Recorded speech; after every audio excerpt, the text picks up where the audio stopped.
After months of quarantine, we're all interested in how we can become our best self. The team at Permanent Makeup and Cryo is here to help you get the flawless makeup look every day without the extra effort or time. When it comes to your appearance, you deserve the best care that money can buy.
We opened a season on Thursday, and now it's time to close the season on a Monday.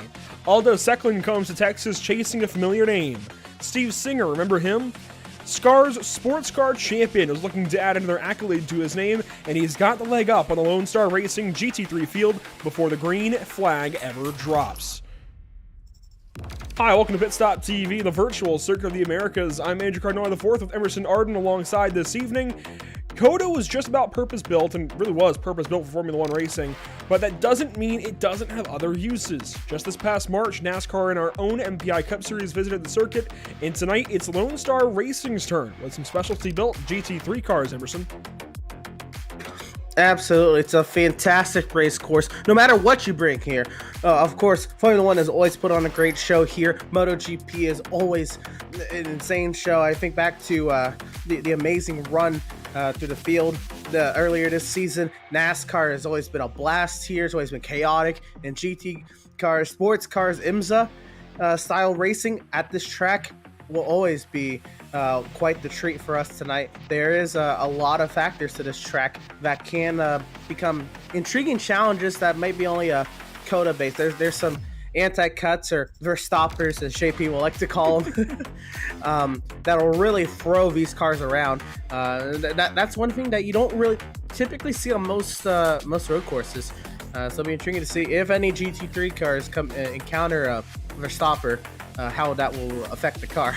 And of course, Emerson, this is your home track. What's it like to visit Circuit of the Americas in person? Of course, we can take a look at the track map, but that only does so much. It only does so much to describe exactly what the atmosphere is like. Absolutely. The elevation change from the bottom of the front straightaway to the hill of turn one is immense. It is quite the trudge up the hill, being able to watch racing there and then back to the seats on the front straightaway. Then you can walk all the way pretty much all over the facility, but especially from the front stretch to turn 12, and it's just beautiful. Of course, the huge painted out runoff areas just adds a whole new layer to this track as well, and it's a great time. They have a great fan experience in between 19 and 12 with all the festival activities and stuff, and it's a great time here. And Austin is just a fun city. It's a great city that needed, I think, another attraction as it just continues to grow in size, and Circuit of the Americas is quite that.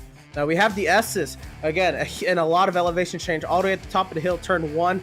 You're trying to swing your high downforce GT3 car through the S's, and you have a right, left, and at various speeds and various angles, and then it gets really tight as you work your way back up some elevation change through 7, 8, and 9, back down the hill to 10, and then a long straightaway after the hairpin at turn 11. And of course, you head down that long bank straightaway. It might be the longest in NASCAR now. It's certainly one of the longest in the world. You down to turn 12, you go from, 170, 180 miles an hour, almost at least in a stock car. We'll be around those speeds tonight, down inside of 60 miles an hour in these GT3 cars.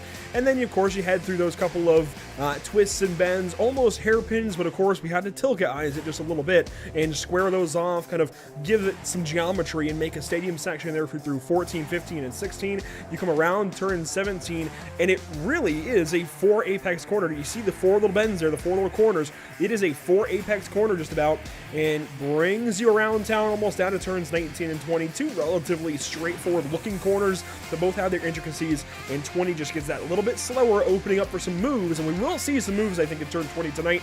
It's just a part of racing at COTA before heading back up that long front stretch. So that is a lap around Circuit of the Americas. Let's go ahead and take a look at our standings coming into tonight. Now, what we should say before we even open this graphic is this is race 15 of 15 for the Lonestar Racing GT3 series. So this is the finale. So for any of you guys that are here watching that are usually a viewer of PitStop TV and aren't just here with the league, this is the last race of this season. Let's go ahead and bring up those point standings. And I mentioned earlier the name Steve Singer that we know so well from the Superior Class Auto Racing Sports Car Championship. He's atop the standings here as well. It's a 14-point gap back to Aldo Secklin, although Aldo has 2 more wins than Steve.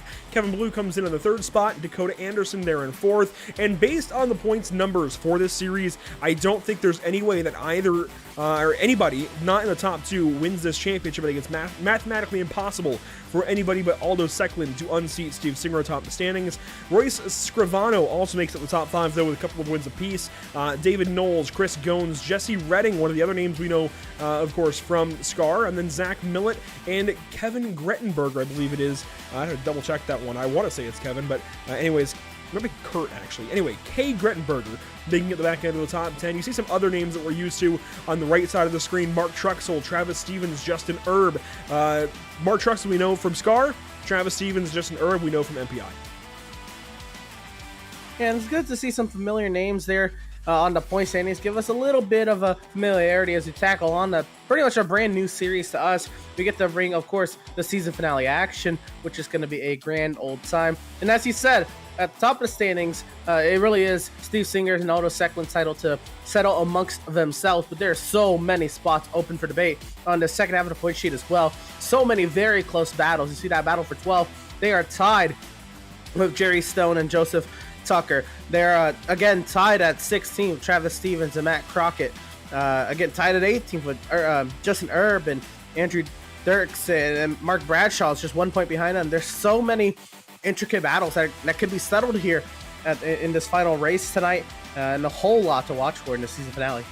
There you go. Going purple in qualifying was Steve Singer for a moment. Now it's Zach Millett. Let's go ahead and get that ticker up on screen. You can see where these guys all sit in the qualifying session. 10 cars of about 20 or 21 have taken the time so far. Millett, now the fastest, is in his Audi.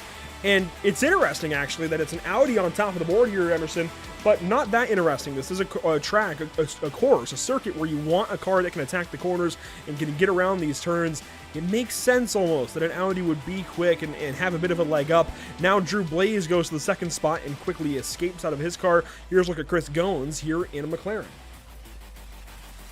Certainly, and this is one I haven't seen. A McLaren really be successful in the GT3 series. I don't know if they just don't have what it takes compared to the other cars when it goes standard BOP, but nonetheless, it is intriguing to see these McLarens do battle. We'll see if Chris Gones can be the one to wrestle that McLaren towards the top of the running order. Of course, that fantastic fire out of the exhaust on the rear end is beautiful. Oh, give me a second. I have a camera just for that. This one will be perfect. You can kind of see the exhaust fumes already. Wait until it gets down to turn 12 and you'll really see it. But this also shows just how long this back straightaway is. You saw the flames there for a moment. When we get down to the corner, you'll really see. I think these McLarens will be competitive again once they get their update. Just like the Mercedes got. We'll see that here in a little bit, I'm sure.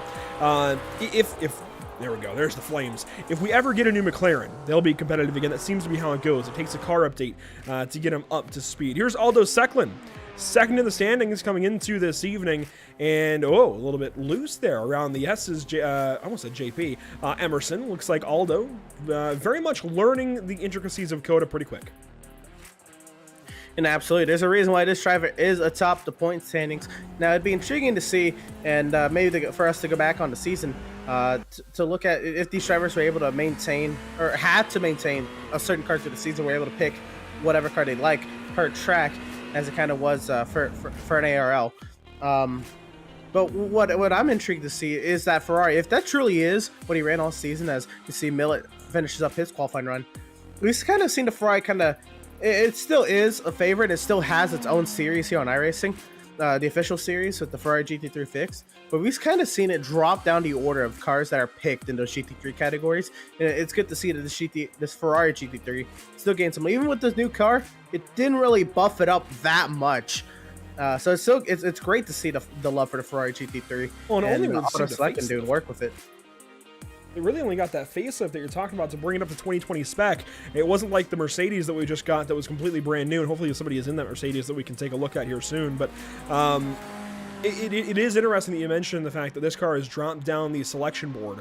The BMW is certainly the best GT3 car if you're able to get it to turn, but in a fixed setup series, especially high downforce, it's going to be tough to get that car to actually turn at a place like Circuit of the Americas. So the BMW is usually best. The Porsche, can, if you can handle it, is usually about second best. Otherwise, the Ferrari tends to be right up in that list. And now we might see the, well, here we go. Here's a Lamborghini.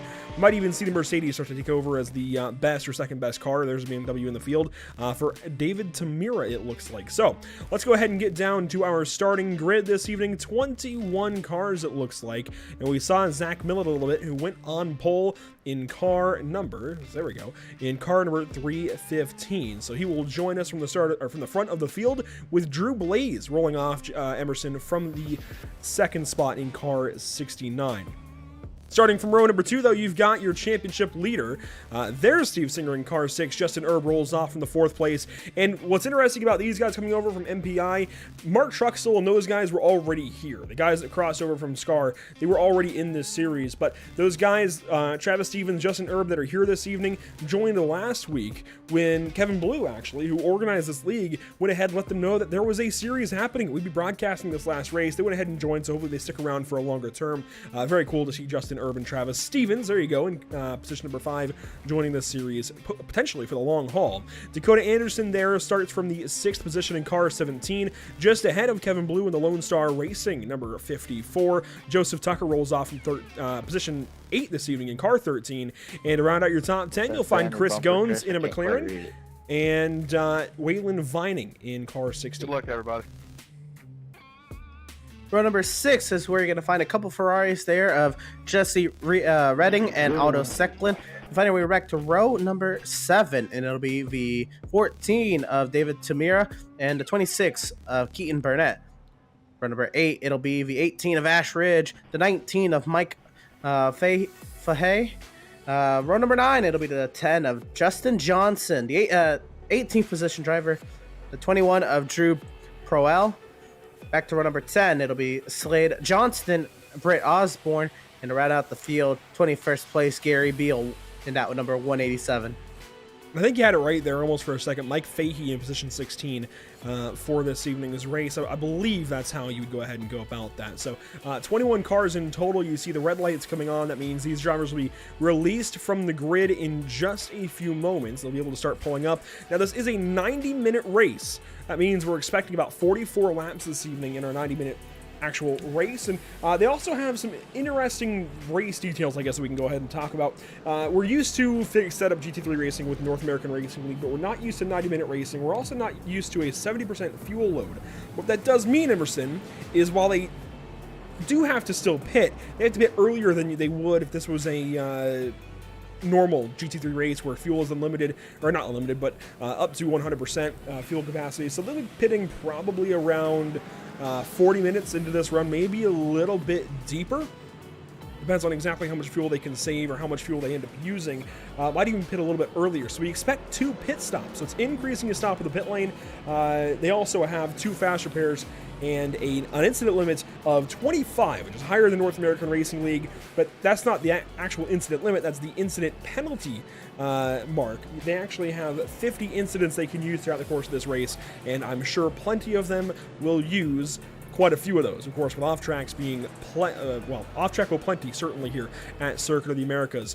Track 10, it's rather interesting. It's a cool day here in Austin, Texas, 64.5 degrees, 87 degrees in the track, and just a slight wind out of the north at 2 miles per hour as we get ready to release 21 GT3 cars here at Circuit of the Americas. Thanks so much for joining us this evening on PitStop TV. A big shout out to SimWrapMarket.com for sponsoring this series and us here at PitStop TV. Out of turn number 20, we're going to release the field down the front stretch. Green flag is out at COTA.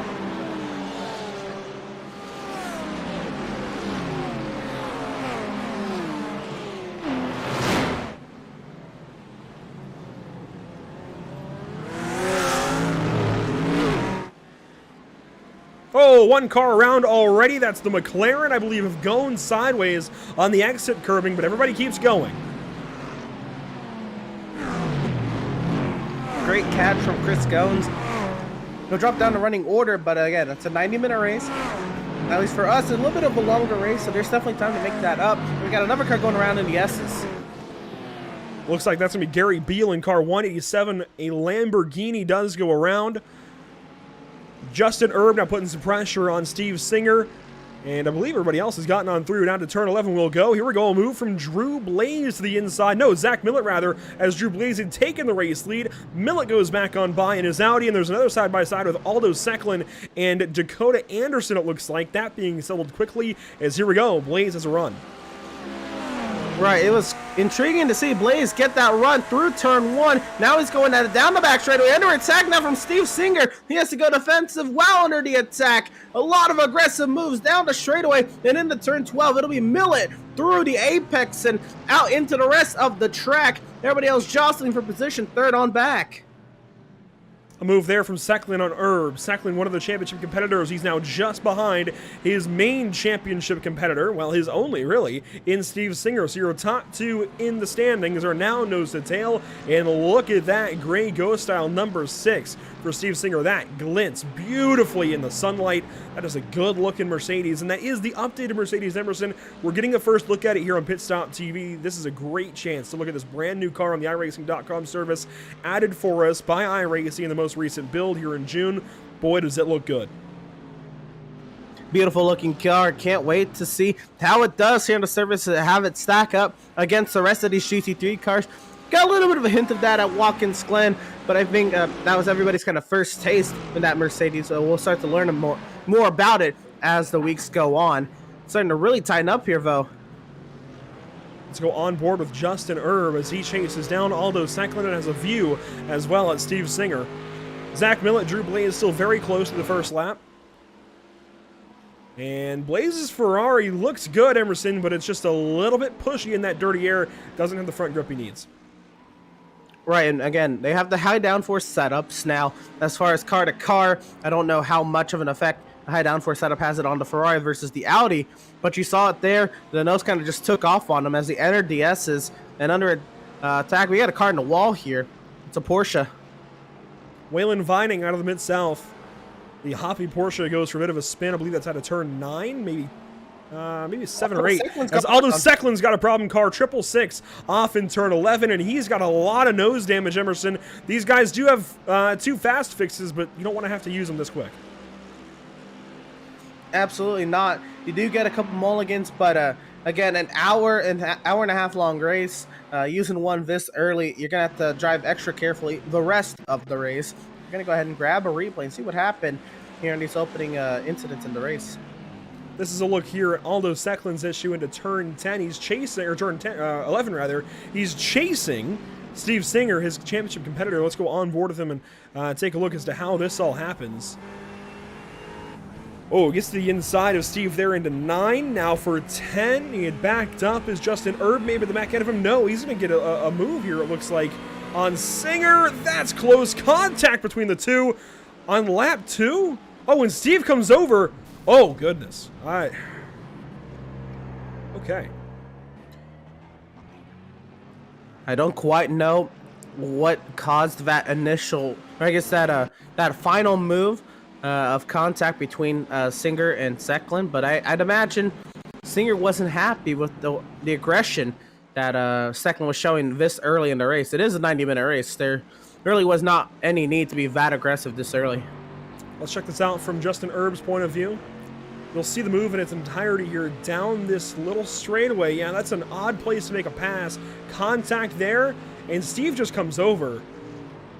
It looks like he had started his turn in. I don't think that's intentional, but kind of an odd mistake. So we'll call it 2 really odd mistakes, I guess, in a row. That's interesting. Yes, certainly. Unfortunately, the bigger blow for Secklin. He's still running. He has not hit the pit lane, so he's going to go ahead and ride it out and see what he can do. Of course, he is in that championship fight, so this is huge. On board with Justin Erb from the nose cam on his Mercedes, taking a look at Steve Singer. Now we're starting to kind of get into a groove. A little over 5 minutes into this race. Your leader is a second apart here. Drew Blaze chasing Zach Millett, and Gary Beal, one of the cars we saw in trouble early, has gotten back into a groove. He's chasing Slade Johnston in car 20, who is chasing Drew Prohl in car 21. That's a good-looking Ferrari there for Slade. Absolutely good. Wow, look at that McLaren as well. But yeah, I like the the black base and the bright colors on it to kind of go and differentiate from the black base. Nice little mix. On board here with Kevin Blue, he's keeping things nice and tight through the stadium section, and you can see Aldo Secklin and Travis Stevens battling ahead of these guys. This is getting very tight and very aggressive between these two. Secklin with some connection issues. That's going to make it tough on anybody to race him. You can see just how tough it's getting, actually, as Travis Stevens trails the Ferrari now.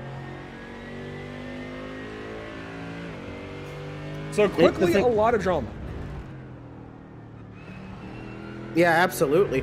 Secklin, again, coming into this race with a 14-point advantage. And I'd like to see how what the point system is, and to try to understand how much trouble Secklin is in. Is it 1 point per position? Because then Secklin is okay to continue on, but again, he's got to keep himself alive in this race if that is the case. I believe it's close to that. Of course, 14 races in, they've got 167 points. I believe it's something close to that. It's not a lot of points per race, so you've really got to make the most of what you can here. Travis Stevens trailing Secklin, and I think Secklin now going to have an opportunity soon at Anderson in car 17. There is a battle popping up a little further behind these guys. Here with Chris Goins chasing down Mike Fahey. Goins, as we noted, had that issue on lap 1, Emerson out of turn 1, now chasing a Porsche. We'll see if the McLaren can do anything about it. Yes, he will. Just like that. Oh, very tight net code, and they made contact and crashed. Goins into the wall hard, and Fahey down the road will also do a spin. Here he is. I was just about to say it's been a brilliant recovery for Chris Goins this early in the race, and unfortunately they had a contact between himself and Fahey. They both go around in heavy front-end damage for Goins. Don't quite know what the outcome was for Fahey, but we're going to get a look at it. We've now seen 2 reasons why you don't pass in turn 10. This will be a look at things from the back end of Fahey's machine. And I always forget, the harder turn here is turn 9. This corner, the bend is turn 10, and it's turn 10 where the contact is made between these two. Goins, I think, getting most of the damage, but Fahey allows that car to roll back a little bit. Really, doesn't really hit anything, just had the car contact to deal with. I think Goins will have to pit. Fahey should be able to continue. Let's get one more look at this, and I'll kind of go through these corners again. I always forget this about COTA. It's this bend, not quite this bend here, but it's that hard left-hander that is actually turn 9, and then turn 10's further up, it's that bend. Here we go. So this is turn 9 These now. are slow corners. Yep, and then turn 10 a little bit later. And, yeah, I don't think you want to be side by side here at all.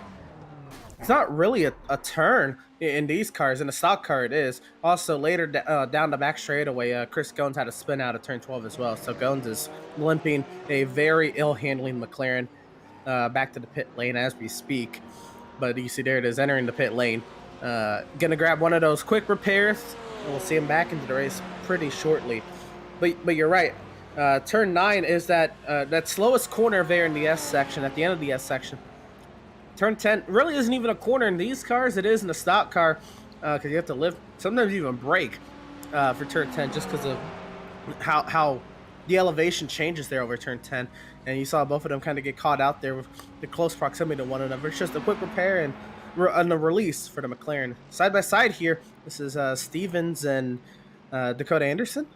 Yes, it is.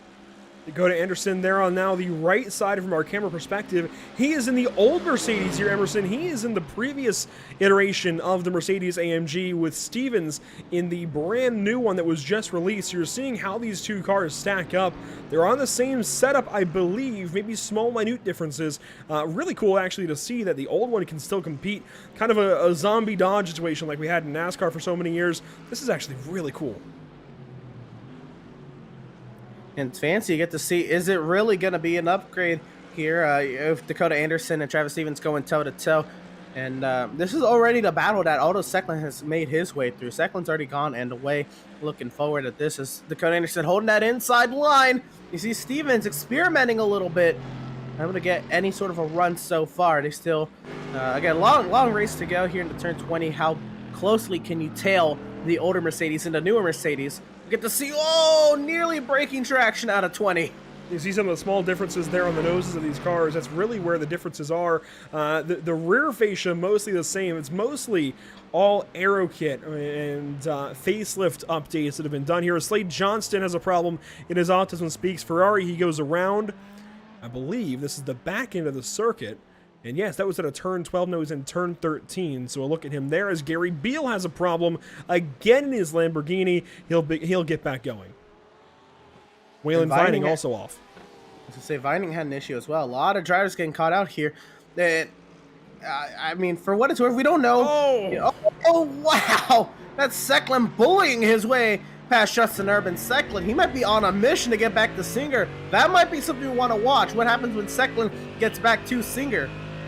And Secklin definitely the faster of these two, it looks like. Let's go back here to this battle. Travis Stevens up the inside of Dakota Anderson to turn 11. And the over-under, the crossover there from Anderson. Beautiful move as he gets back alongside Stevens. But can he complete this pass?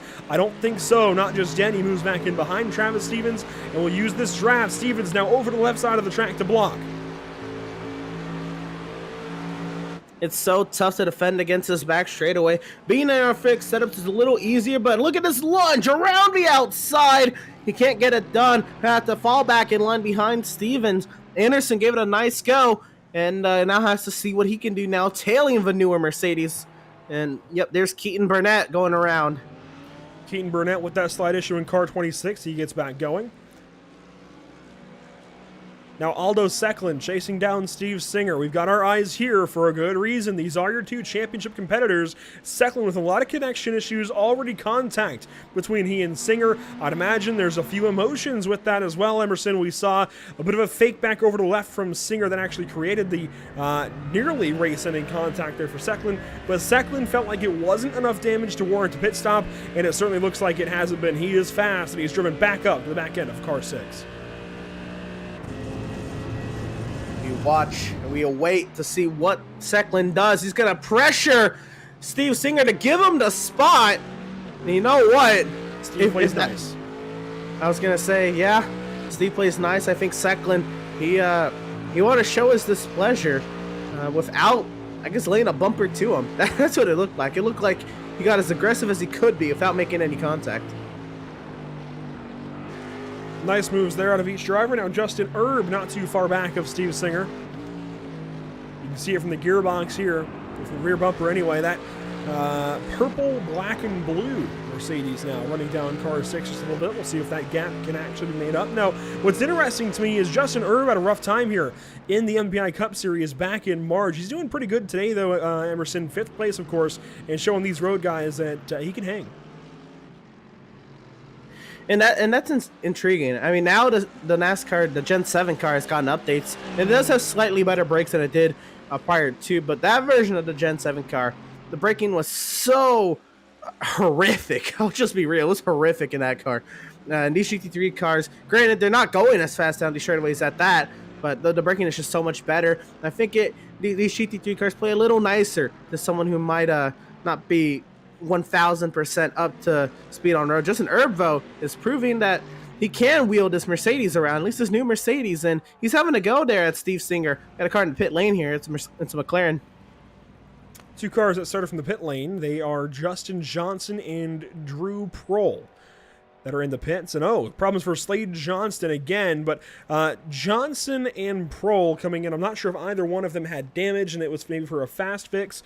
I see that Johnson has used one of his, Prohl has not, and it doesn't look like he has much damage. So could this be, Emerson, a potential strategy move? 70% of fuel is, again, as I theorized, around the 40-minute mark on a tank. So these guys could, and actually, yeah, they should definitely be able to go to the end from here on just one more stop. So is this a move from Prohl to activate that strategy and get himself off sequence?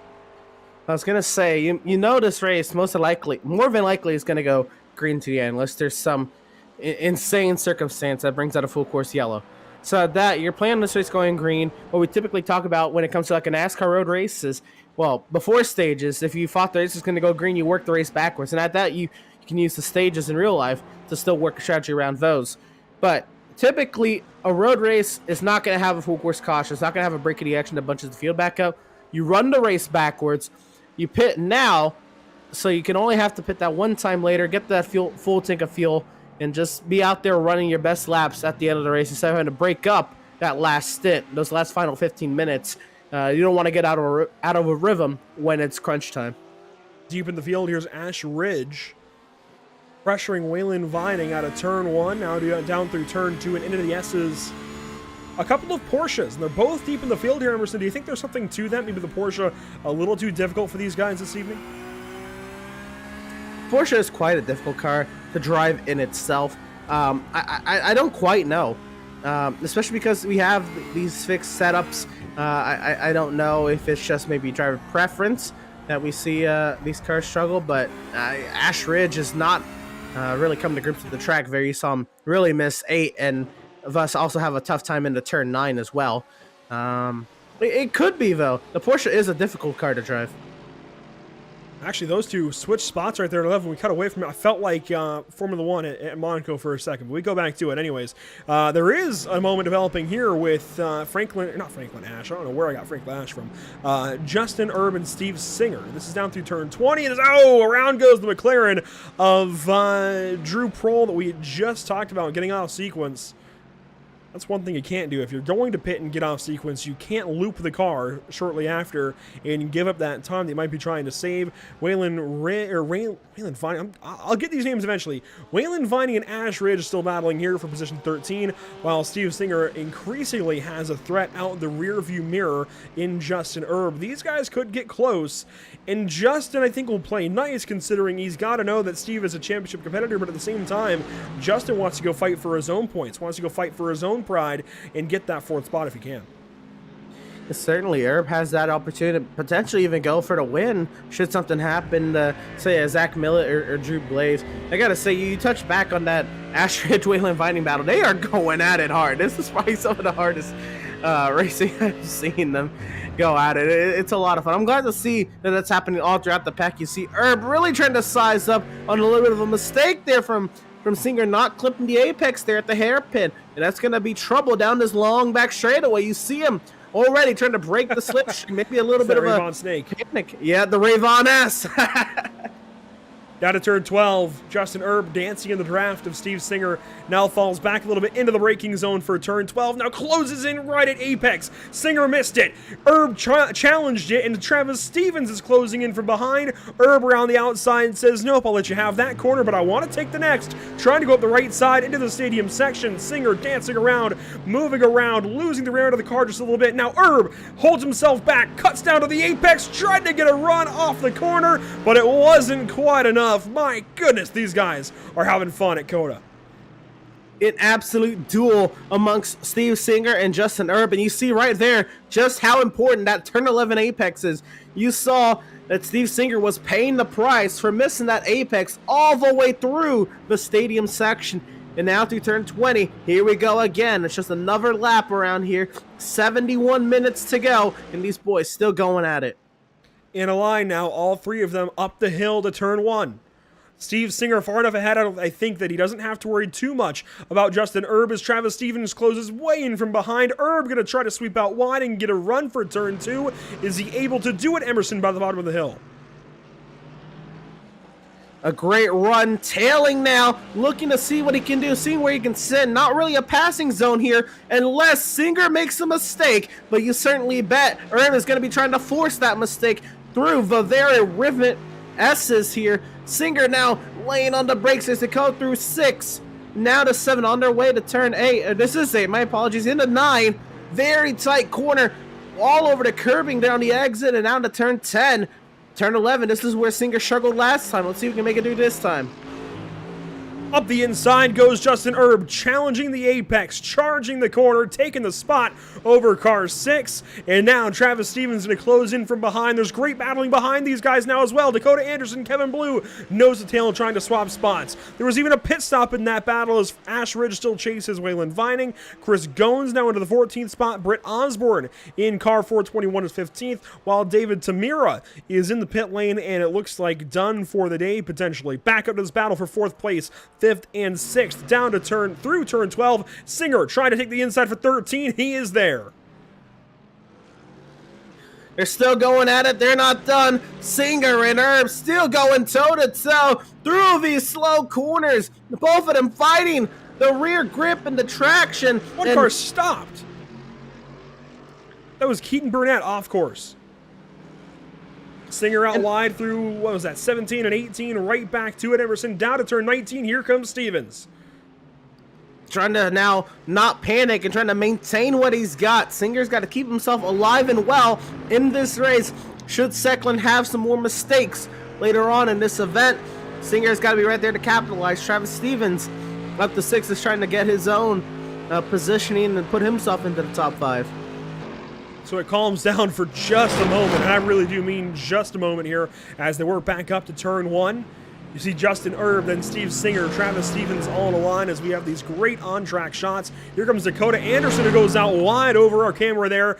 And now, well, Kevin Blue lets him keep that spot, actually. Kevin Blue playing very nicely in that Ferrari. We talk about the Ferraris maybe having a bit of a challenge against some of these BMWs and other cars. Well, it's an Audi leading, a Ferrari second, and a Ferrari third, then 3 Mercedes, actually 4 Mercedes in a line, one of them is old, then this Ferrari here in the 8th position, a BMW in 9th, and a Porsche in 10th. Very odd mix for this top 10, much more odd, much more interesting than we're used to with North American Racing League.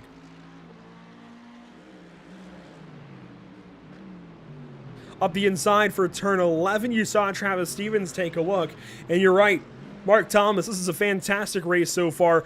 Definitely beating my expectations here for COTA. I wasn't sure what to expect, Emerson, but this was not it. This is good.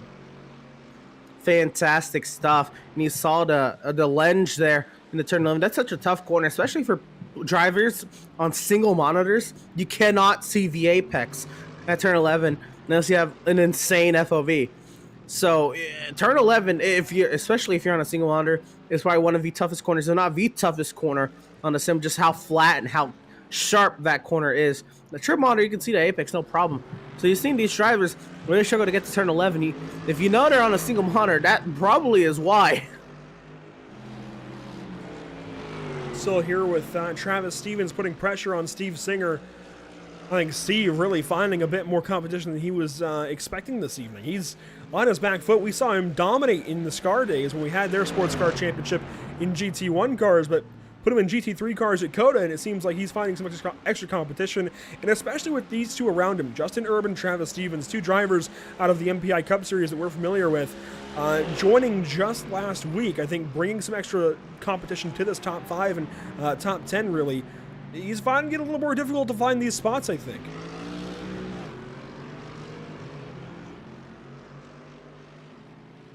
Yes, certainly. It's I mean, it's no easy battle, and again, you don't know where you stack up when new drivers come into the league, and certainly he is getting shown that. Now, I'm sure he maybe would have wished that maybe we shouldn't have done that for the final race, but all in all, I'm loving the more competition, the more action for us. It's intriguing to see how this title fight plays out here. Now, Singer is kind of just trying to hold on to what he's got there in that 5th position. On board with Steve in position 5. Now here's Travis Stevens in position number 6. He's getting a low oil pressure sensor. Is that on all cars? Okay, yes, it is on both Mercedes. That was interesting. They've got an oil pressure sensor on in their dash, but that shows how it sends us that dash information since we're not actually in the car. But interesting note there anyways. We're about 25 minutes into this race. And Emerson, we've had a lot of action so far, but let's be honest, 90 minutes, that's a bit of an endurance race for us. We usually have, 30, 40, 50-minute races, and for really anybody, 90 minutes is a bit of an endurance race. These guys are used to hour races here with the Lonestar Racing GT3 series, so 90 minutes, adding that extra half hour, it definitely makes a difference. Yes, certainly. If you say they're used to hour-long races, they're pushing that halfway mark usually. And I mean, I don't know how much of a difference that's going to play, but imagine if you're coming up to that 30-minute mark and the driver asks halfway, and it's going to feel like a NASCAR driver to coax its under. Like, really? There's that much left? Certainly, Otto Secklin really having connections. He dropped to 15th for a second. He's back up to 3rd. But at that, this battle continues. This is Stevens really hounding Singer, and you see Singer fleeing to break the slipstream. Yeah, but that can also scrub speed, so I like what Travis Stevens did there. You know what? It's early in the race, still an hour and 5 minutes to go. No need to pressure, no, or at least not push that hard. No need to follow down the front stretch and throw the car across the racetrack to chase that draft. Let's just sit down and calm down a little bit. As Jesse Redding put some pressure on Mike Fahey. I believe Fahey has actually recently passed him to get back into the top 10, so Redding struggling a little bit, and he is in a Ferrari here for the Lonestar Racing GT3 Series. And he's got some pressure from a lapped car, actually. I believe that is Keaton Burnett. I do want to confirm that David Tamira has disconnected from the session. He is now 3 laps down and out of the race. Gary Beal 8 laps down. He has also retired from this event. A big shout out to our partners here with the Lone Star Racing GT3 Series and us here at PitStop TV. Let's start off with Whiplash Simcams, of course, a big partner of ours and putting together every camera pack that you see on PitStop TV. Whether it's for the cars, for the tracks, whatever camera you see on PitStop TV can be procured. It can be purchased for your own use if you're a broadcaster or just want to see some TV cameras on your own iRacing monitor. Go ahead and check out Whiplash Simcams, Whiplash Media on Facebook, or at WS Simcams on Twitter to find out more about how you can. Sorry, I think it's just W Simcams on Twitter. Should just be W Simcams on Twitter. So yeah, look into Whiplash Simcams if you're interested in getting these cameras on your own iRacing service. That would be certainly, I think, a good idea. SimWrapMarket.com, though, provides, and this is actually really cool to talk about, Emerson. SimWrapMarket.com is not just a sim wrap provider. It's a lot more than that. If you go to their website, SimWrapMarket.com, they have got pre-made iRacing wrap bases. So they have pre-made, it goes so much further and so much better than the stock iRacing ones that you can already download and use. It goes so much further than that. They are pre-made paint schemes that you can use for yourself and put your own logos and even own touches on if you so choose. It's a really cool way where if you're somebody that just doesn't really want to bother with learning how to build an entire iRacing paint scheme from scratch, you can go to simwrapmarket.com, or maybe if you don't know how, if you just signed up to the service, you just want to get some custom paint schemes out there, check out simwrapmarket.com. It's a really fantastic concept, and they've got new products coming out every week, new paint schemes hitting their shelves, if you will, every single day even. We're going to have some of those featured as well on the PitStop TV Discord server soon, so check that out. SimWrapMarket.com. We've got the commercials that we play for once in a while. Definitely look into them. They also are a partner here with the Lone Star Racing GT3 Series and are the presenting partner of an upcoming race here for this league. I want to go ahead and get more information about that. Give me 1 second. So they're hosting a charity endurance race. It is the St. Jude Charity Spa 3-hour presented by SimWrapMarket.com. It's Saturday, July 16th. So if you're getting ready for the Spa 24 here on iRacing, this could be a good way to get up to speed for it. It's a 3-hour race in GT3 cars and a $20 donation required per team to St. Jude's Children's Hospital. Broadcasted on Holler Boys Racing TV. And I really definitely look into this. You can message Kevin Blue on iRacing for a bit more information about it. And if you get in touch with us, we can push you in the right direction at the very least. So Lone Star Racing GT3 Series hosting an event in July, brought to you by SimWrapMarket.com. And big shout out as well to our partners at Permanent Makeup and Cryo in Maine. And Emerson, I believe, as I went on that spiel, we've had some breaking news. Yeah, you're right. Otto Sacklin, he was running in the 3rd position. He has since lagged out of the race. He dropped due to upload packet loss, and he has not made an attempt to return to the session. He is now a lap down in 17th. He is 13 spots behind Steve Singer, crucially 13 spots, and is looking to drop another couple if he doesn't make an attempt to get back into the session. So there you go. That just might be the championship for Steve Singer. He can breathe a whole lot easier now. And you'll have to let us know if Aldo reconnects to the service. That's going to be an interesting one. There's not really any way for him to get those laps back. We don't expect any kind of full course yellow. I really don't think we're going to have one here with just 18 cars on track. I'm not sure if they've ever even had one in league history. So that's just, I mean, that is huge. That completely changed everything for the championship picture and really does, I think, cement Car 6 as the champion this season. But we still have 59 minutes to go. Who knows? Steve could wreck out. Aldo could reconnect and run those laps and get the spots. Right, and there's that thing. He's now dropped 15 spots behind Steve Singer. If it is 1 spot per position, not counting any other bonus points, Singer now has it by 1 point. But Singer is in 4th, and he's under heavy pressure. Steve has the advantage, recall.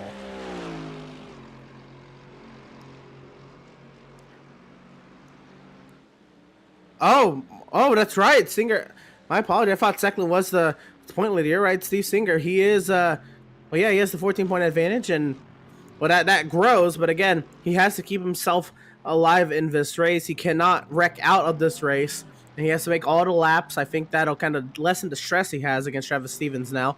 If he has gotten that news, I'd imagine he figured that out from the top of the screen. Ooh, a flash there from Dakota Anderson. You'll see this battle. This is for 6th position. Back half of the top 10, Kevin Blue, Dakota Anderson. Dakota in that zombie Mercedes, if you will. Now position number 7 for his number 17 car. Now, we've seen a few more pit stops from some other drivers in the field. Chris Goins was in 10 laps ago. Slade Johnston in 16 laps ago. But really, we're looking at guys like Justin Johnson and Drew Prohl that pitted 7 laps ago each, as potentially changing things up for a strategy move. Justin Johnson, it looks like, took a fast repair, got out well ahead of Drew Prohl. Could this be a move to get well further in the top 10, try and take this pit stop early, and run on some lighter fuel later? Yeah, certainly. And again, I like the fact of getting your stops done early, get them out of the way, and keep your head in the game later in the race. You don't want to be worrying about fuel with 10 minutes left in the race. You just want to be, you want it to be between yourself and the track, especially if you have all this mapped out before the race. You're all good once you make that second stop for fuel. And with that, you don't have to take as much time filling up on fuel, especially that first stop, so you get to save yourself a little bit of time as well. On board here with Justin Johnson. Now, he started from the pit lanes. When we bring up these graphics, you'll see it does not populate any information, so we'll try and relay that to you as much as we can when it's necessary. I believe Drew Prohl was the other one who did so. These two swapped spots a moment ago, though, switching back positions as Kevin Blue lost that sixth spot and now is swerving down this backstretch, having a bit of fun, maybe saying hello, as he gives up a little bit of time there to Dakota Anderson. Could he have been bleeding off a slowdown as well? Certainly that is a case, especially if you pick up one of the S's. That's about that 40-second mark. You get 40 seconds to serve your slowdown on iRacing. If you cut a corner a little too much or go a little too wide to one of the corners, 40 seconds to serve that. About that part down the back straightaway, especially if you cut something early in the S's, that's about where that 40-second timer starts to come to an end there. So certainly that. I'm one who likes to try to use the braking zones to my advantage if I get a slowdown, and then try to back up maybe another 50 meters earlier and just drag the brake a little bit towards the apex of the corner until I give it up. But yeah, maybe a little bit of a panic for a slowdown, or just having fun. Just out here running the laps, logging the laps, and having a good time. Lining in the pit lane, another Porsche as well. These drivers, they have not had the best of days. Their battles have been insane, Lightning and Ridge, for what it's worth. But they've had their troubles throughout the day, and they find themselves together in the pit lane. Long stops here, both taking tires, Waylon Vining and Ash Ridge. That's the other thing we have to worry about, Emerson. We don't usually talk about GT3 cars taking tires here on PitStop TV unless it's cash days by North American Racing League where they run an endurance race. But these guys are taking tires in this 90-minute race. Not a bad strategy. Taking fuel here just past an hour to go. Not the worst of ideas. I've certainly seen worse ideas before on iRacing. Go ahead and take these tires early. Now, Waylon Vining does come out just behind Justin Johnson, so they should battle here soon. The stop there for Vining, 49.38 seconds. The stop for Ash Ridge, 50.1 seconds in his Porsche. So just a little bit different between those two, and a little bit of wing damage, maybe. Yes, certainly, for Ash Ridge in car 18, but those two now 7 seconds apart on track. Travis Stevens still chasing car 6. While these two continue to battle, Emerson, let's go PitStop TV side by side for the first time this evening. We'll be right back to you in just a few moments, but you won't miss a second of the action on screen.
After months of quarantine, we're all interested in how we can become our best self. The team at Permanent Makeup and Cryo is here to help you get the flawless makeup look every day without the extra effort or time.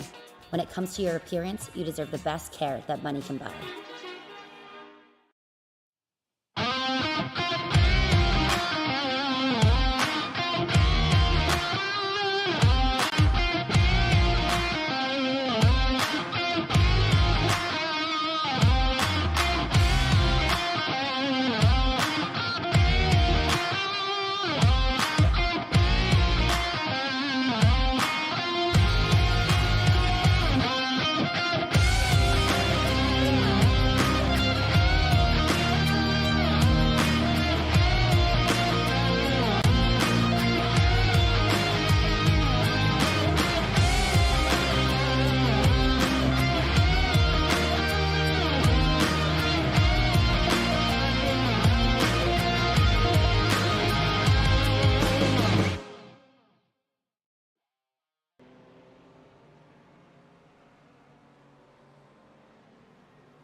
Welcome back to PitStop TV. You didn't really lose us, you didn't really leave, but welcome back anyways as we continue on here at Circuit of the Americas.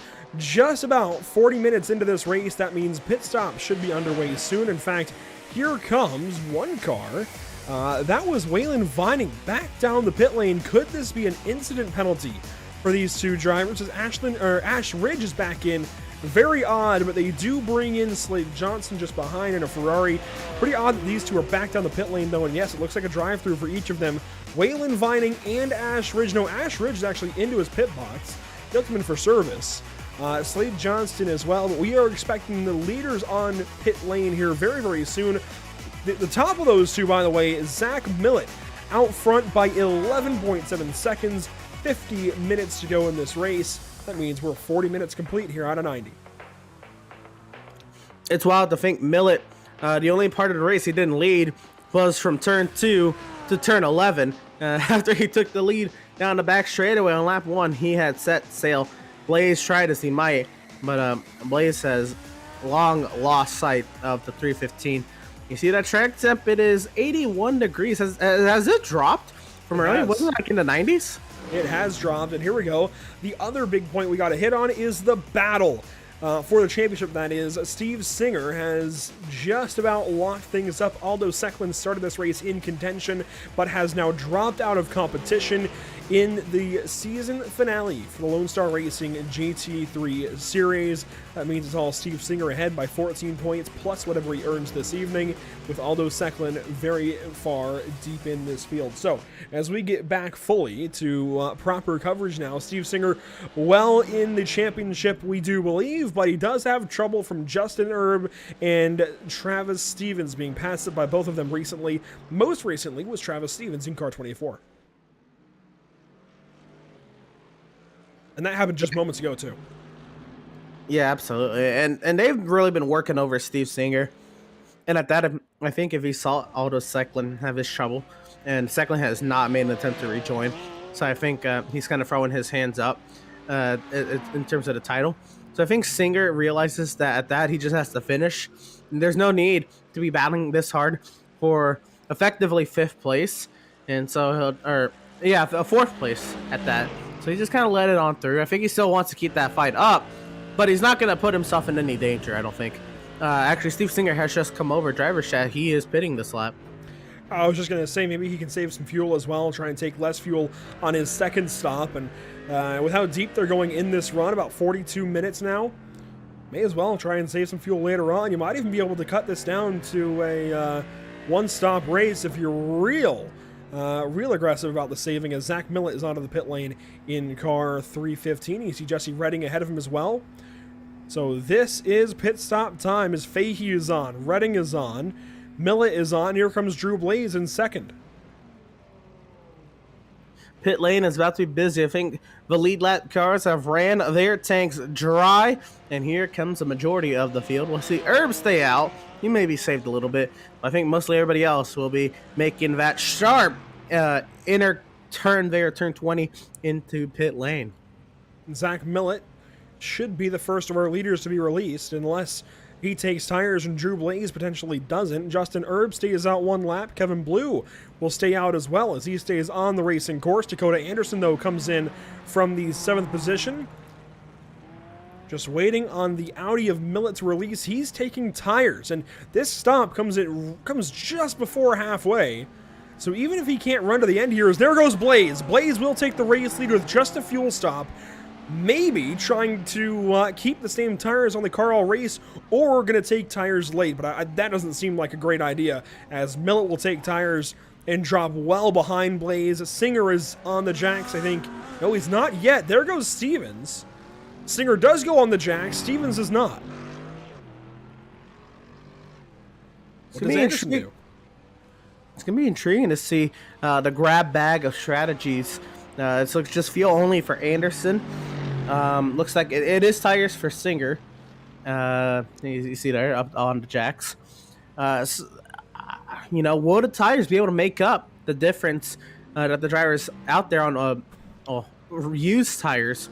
What the used tires will have is they'll be already at a certain temperature, or they'll be closer to race temperature than new tires.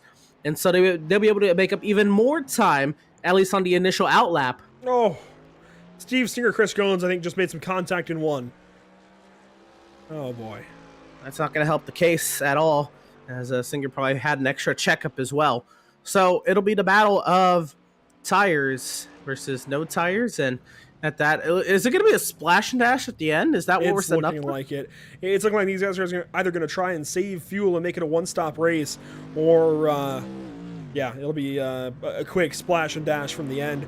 Or they can really pit at any point in time and take that splash of fuel if they know they're going to.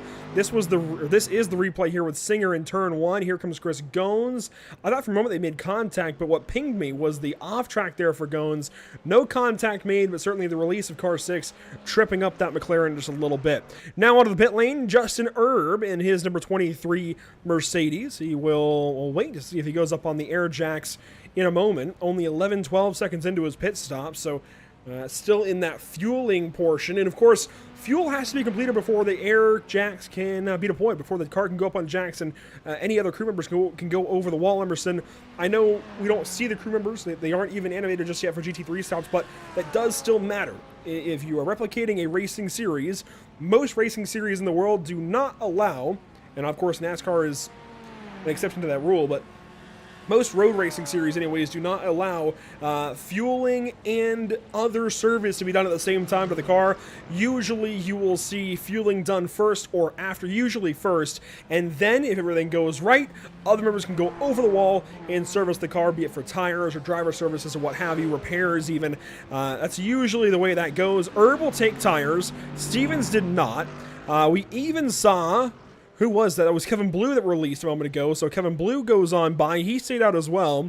Blue stays ahead of Anderson by some 4 seconds. Neither of them took tires, but Erb did, Singer did, and Stevens did not. So now Travis Stevens is only 5 seconds behind Zach Millet, but I think that gap is going to grow pretty quickly. I know Millet has the pace to absolutely extend, and we saw Millet grow that lead on Blaze to what it was, 11-12 seconds? Well, he's at a 14-second deficit to Blaze.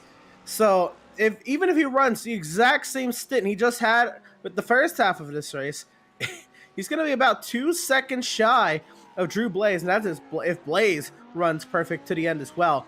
This could be intriguing, the choice between tires and no tires, but again, Blaze's tires are going to be older than what they were on the initial stint of the race. Usually, Emerson, anytime you run less than 2 hours in a GT car, or really, yeah, less than 2 hours, really, usually single stinting your tires, not taking tires is the best way to go, but that's not always the case. I think if this track was hotter, you would certainly want to take tires, but it's not that warm. 80 degrees and decreasing. It was 87, I think, when we dropped the green flag, and as cloud cover has moved in and built up a little bit, and as the day gets a little bit later, that track temp is dropping. These tires can be able to withstand a little bit more of that temperature now, and honestly, it's a pretty hard compound. I don't know if there's going to be that much drop-off anyways. We'll see if there's that fall-off, as Millet's starting to eat into that lead already.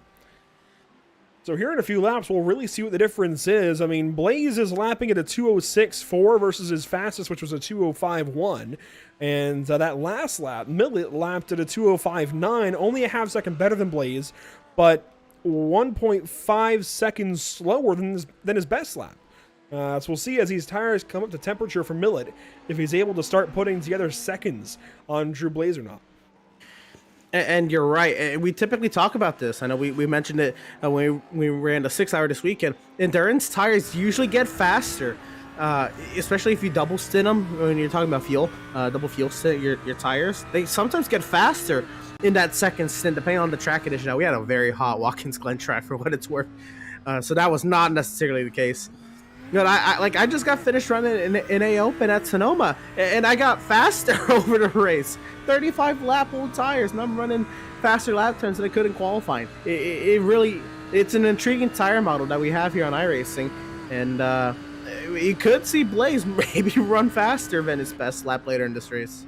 And I think, of course, that's perpetuated by the fact that, the NASCAR tires are, at least as far as your A Open experience, the NASCAR tire on road courses is very, very hard. The Goodyear tire is very hard. These Michelins are a little bit different, but still pretty hard, especially for a place like COTA.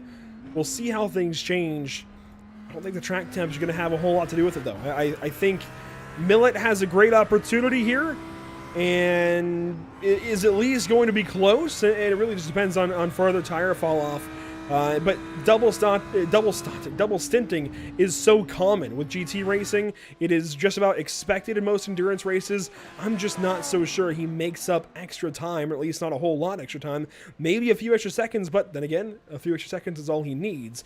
He only needs those extra 4 seconds than what he put on him in that first stint. But coming back to the line from a lap ago, it's about equidistant from where it was. Still 13 seconds and change, although he is pulling away from Travis Stevens.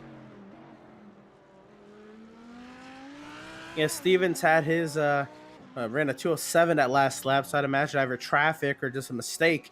Oh, on wow. that lap as well. As far as last laps, Blaze and Millet, last lap, literally 3/100ths of a second apart.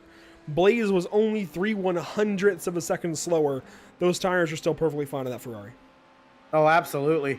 Millet is going to have to run qualifying hot laps, I think, the rest of this race to have a go at Drew Blaze. So yeah, for what it's worth, you said these guys are used to 60-minute races. Maybe just being that used to a 60-minute race, you didn't know if you're going to get out that mentality of a 60-minute race. You didn't know if you're going to keep the tires at a raceable, I guess, wear or temperature through a 90-minute race. Maybe that's the argument to throw tires on it, but I can't believe it. You're right with how common it is in sports car racing in general. Double stinting, even triple stinting tires on a very cold track. Thought about it like at Daytona this year in the 24 overnight. One of my drivers wanted the triple stint. I thought they were crazy, but they did it. Triple stinting tires in sports car racing is a thing. I can't imagine a 90-minute race at a cool track temp made Zach Millet feel he needed to throw tires on it.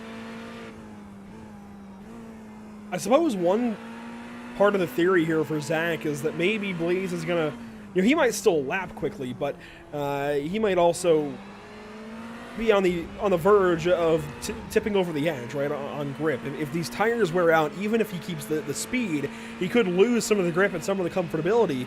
We have 40 minutes to go. That's still a lot of time on tires, and we expect either one or no stops for these guys. Up the inside goes Blaze of a lap car. I believe that was Jesse Redding putting him 1 lap down. Other drivers, by the way, have dropped out of this race. Worth mentioning quickly, Waylon Vining, Ash Ridge, Keaton Burnett, and Aldo Secklin are out with David Tamira and Gary Beal. But I wonder if part of Zach's theory here is maybe not only the speed, but maybe the handling will drop off for Drew Blaze, and he might make a mistake later on. It might start to just get a little bit more loose, and maybe have more trouble getting through traffic, and maybe that's where he'll make up his time, and not just sheer in a vacuum lap times, right? Yes, certainly, and I know there's only 15 cars out here, but maybe the maneuverability through traffic, say you catch a car in the S's, and they're giving you a lane, but not like pulling over. Maybe fresher tires will be able to handle that situation more, and that's a very specific situation for what it's worth. But we see here she's chopped it down to 13 seconds. Millet is absolutely on it. But I just don't know. We'll have to see how it plays out. But I'm very sad that the race between Wayland Vining and Nash Ridge is over. Yeah, unfortunately, dropout certainly out of this race, but that's part of it. This is a bit of a longer race. There's definitely that endurance aspect as here comes Chris Goins to the pit lane, finally taking service for his number 15 McLaren. This is his second stop, and he's pitted early in the race, recall, so he should be done with pit stops. This is him to the end now, making that second stop early. And along with him was Justin Johnson, who was also pitted. And even Britt Osborne 1 lap ago should be good to the end. Other cars that should be good are, well, potentially maybe Drew Prohl. Drew Prohl pitted with the leaders, so he might be good to the end. These other guys, the leaders as well, they might even be able to stretch this out. I'm really looking. I'm intrigued to see if Kevin Blue, Justin Erb, if they can keep within a splash and dash distance of Blaze and Millet and Stevens. If they can keep within that distance, they might be on the money. Here's somebody else who's on tires. Steve Singer. In car 6, he is 8 seconds behind Anderson. You see that's just grown through turn 15 there. Or is it 16? Turn 16, yeah. I think Anderson passed him on track. Maybe. I at least know that Singer isn't making up as much ground as I would have thought at this point in the run. Leaders usually are able to maintain tires better, right? But those guys in the midfield that do a lot more battling, I thought maybe Anderson would have used his tires up. He did not opt for tires on his stop. Erb and Singer around him did. I just don't think it's making enough of a difference. We'll really see it, I think, in the S's here. If Singer makes up a lot of time through the S's, it's definitely a benefit. Certainly. You throw a lot of stress on these tires. Especially with this high downforce setup that's supposed to keep this car glued to the track. You're going to run pretty high speeds to these corners, and you're going to watch that gap, 7.3, 0.2, 7.1. You know, it might be a better handling method. I'd actually forgot about the high downforce part of this, Emerson. That is almost working with the guys, not taking tires in this race. Of course, if you have more downforce, you're technically creating more friction down into the track for sure, but you're also giving these guys a lot more grip. So when the friction wears these tires out, they have more to rely on than just the mechanical grip. They have that aero grip as well they can use to their advantage, and maybe for that reason, we don't see as many handling issues as we might usually see otherwise. It just seems like one of those races where, well, you don't need tires. You can simply go to the end. I did not expect this. I don't think this was on my bingo card for today. You know what? Look at Drew Blaze's last lap, Andrew. That's his best lap. It was a 2:05.091, getting closer to the 2:05 area, and was actually faster than Millet. Millet's last lap was a 2:05.421. So a little over 0.3 of a difference. The last lap, though, for Travis Stevens was faster than both of them at a 2:04.9. So Stevens, who also decided to stay on these tires, now faster than Millet and Blaze. It's a long shot, but the Stevens have a go at Millet. I mean, he's, what, 6 seconds back? If he can consistently lap faster than Millet, it may not be off the table. Maybe. That is a big maybe, I think. I'm not sure that actually comes to fruition, but maybe with some lap traffic helping him. I don't think it's outside the realm of possibility. It's just asking for a lot to happen. Here's Drew Prohl, spun around, and the lap traffic nearly worked against Stevens.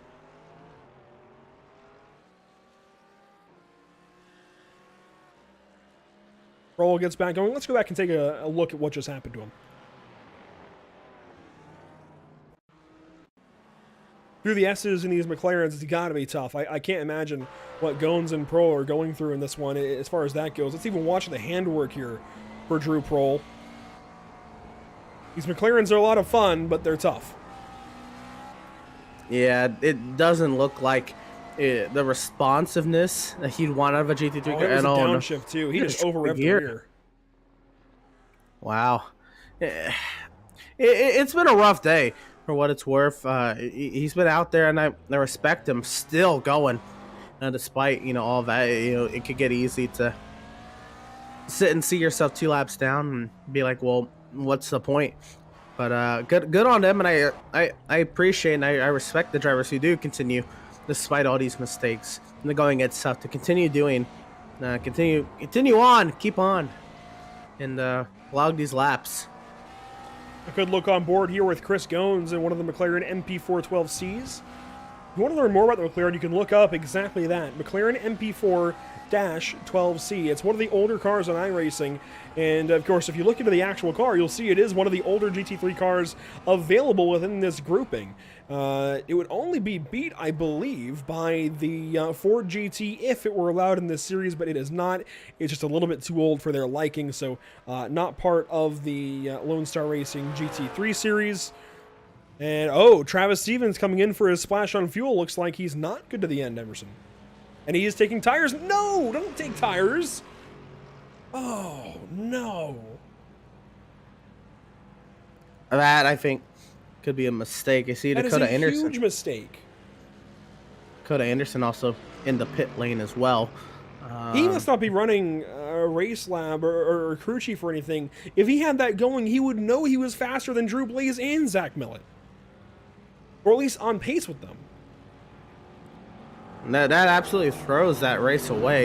You can see 37 seconds. Anderson took the splash. He has not taken tires in this race. He's going to get out right behind Stevens. I'm not sure if he's going to have better luck. At least on the cold tires, though, Stevens will probably be slower. All right, we saw Millett. It took him a while. Now Millett's lapping into the 204s, by the way. He is. But it took him a while to get to that point. That's a good eye. He is now inside of the 204 range. You can see here a 204.7, which is only 0.2 off his best lap in this race, the purple lap of the race, and was 0.6 last lap faster than Drew Blaze. So he is starting to eat into that lead, and you can see he's now down to just 12 seconds behind. So he is now making some ground up, but with a half hour to go, he's got to be almost at a second per lap to catch Drew Blaze. We only have about, let's see, we're expecting 43, maybe 42 laps in this race. We're on lap 29 now as Blaze is across the line into turn 1. We don't have a whole lot of time for Millett to make work of this gap ahead. Still 11.5 seconds onto turn 1. He has nearly got to be at a second per lap. It might come down to how long do you spend in the box on your splash and go. How much fuel can you afford to be risky with the fuel? I mean, being that this is the last race of the season, if you're not fighting for a certain position in points, or if you flat out just don't care for what position you're fighting for in points, I say take the risk anyway and see if there's any sort of number you can play with to try to put yourself in a position that maybe might be able to do something time in the box. Because Millett is trying, he is trying to catch that, but he only gained half a second that last time by. That was aggressive. Oh, he wants it. He's getting after it.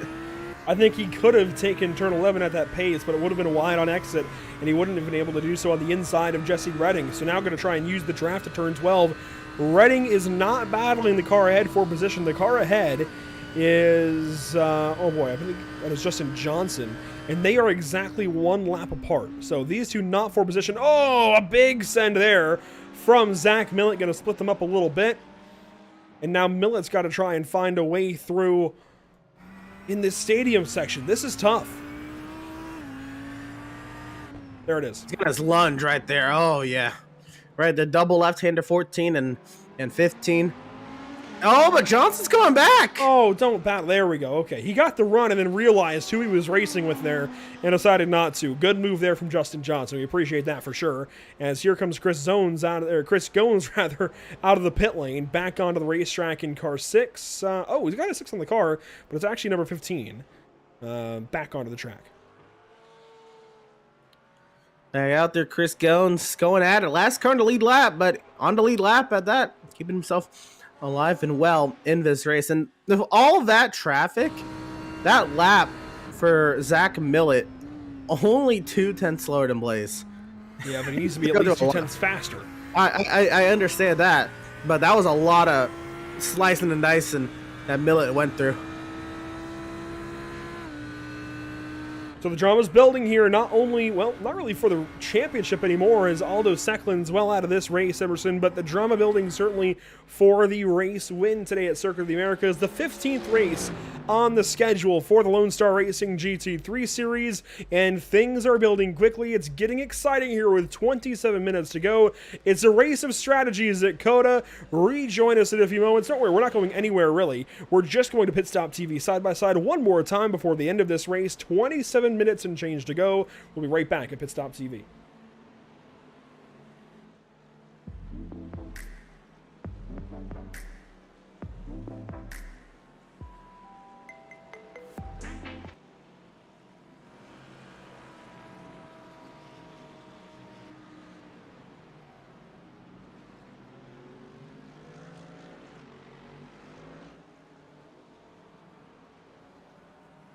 After months of quarantine, we're all interested in how we can become our best self. The team at Permanent Makeup and Cryo is here to help you get the flawless makeup look every day without the extra effort or time.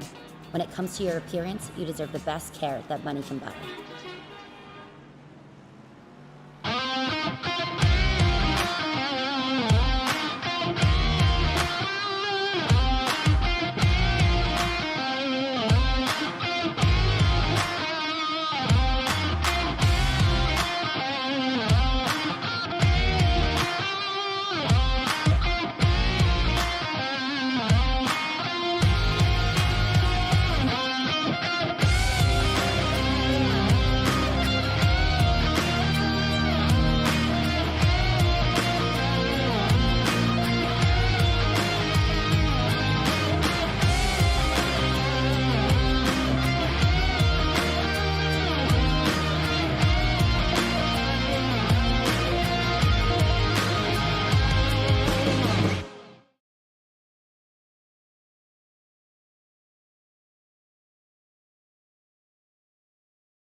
Best self, and our teeth whitening system is the perfect step toward restoring your confidence.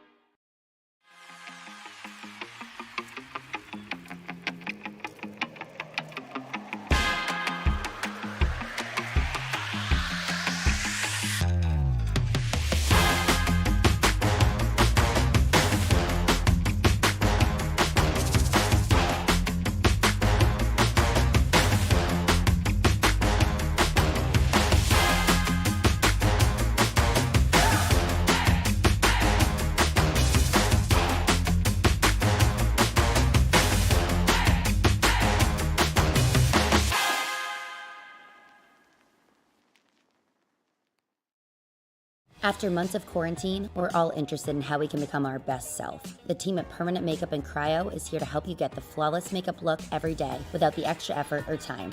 When it comes to your appearance, you deserve the best care that money can buy.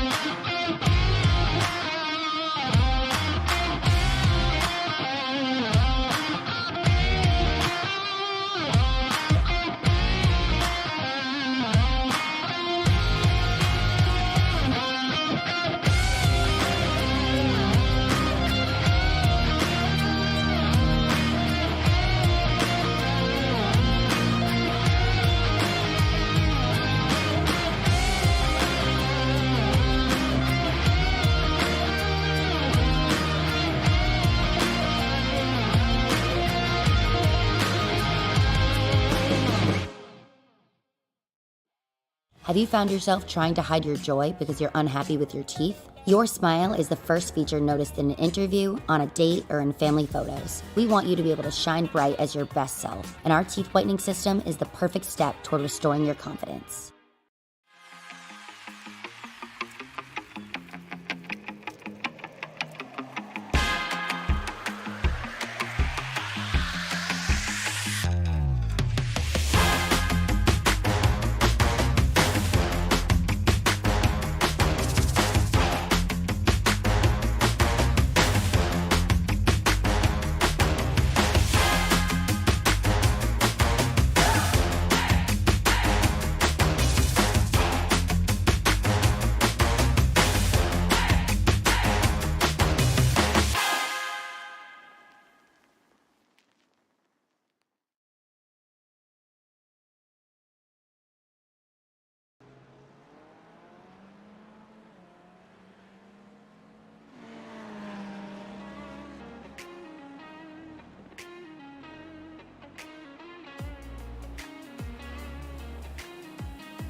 Welcome back to Circuit of the Americas as we continue on. 22 minutes to go here in race 15 of the Lonestar Racing GT3 series. Drew Blaze continues to lead, and Emerson, that gap that we've been talking about, last lap it stabilized just a little bit. I know it was still about a second eaten into from Zach Millett, but the gains are slowing, it feels like, for Zach on car 69. He's just not making up what he was before. And that lap, he actually lost a 10th. Yeah, you know, I think it's coming down to that point where the endurance tires, it truly, even if it's not the case, maybe it's a mental thing, but it always seems to happen. You just get faster as the race goes on. I can't believe that that's how it works. I guess it's counter. It's not what you think should happen, but it happens. And it's just kind of unfolding, and well, I guess it's going to become a learning experience for Zach, even if the final 20 minutes play out in a completely different way. I think Zach will take that what he learned today into future races. Welcome back to it, the virtual Circuit of the Americas. Emerson Arden alongside today.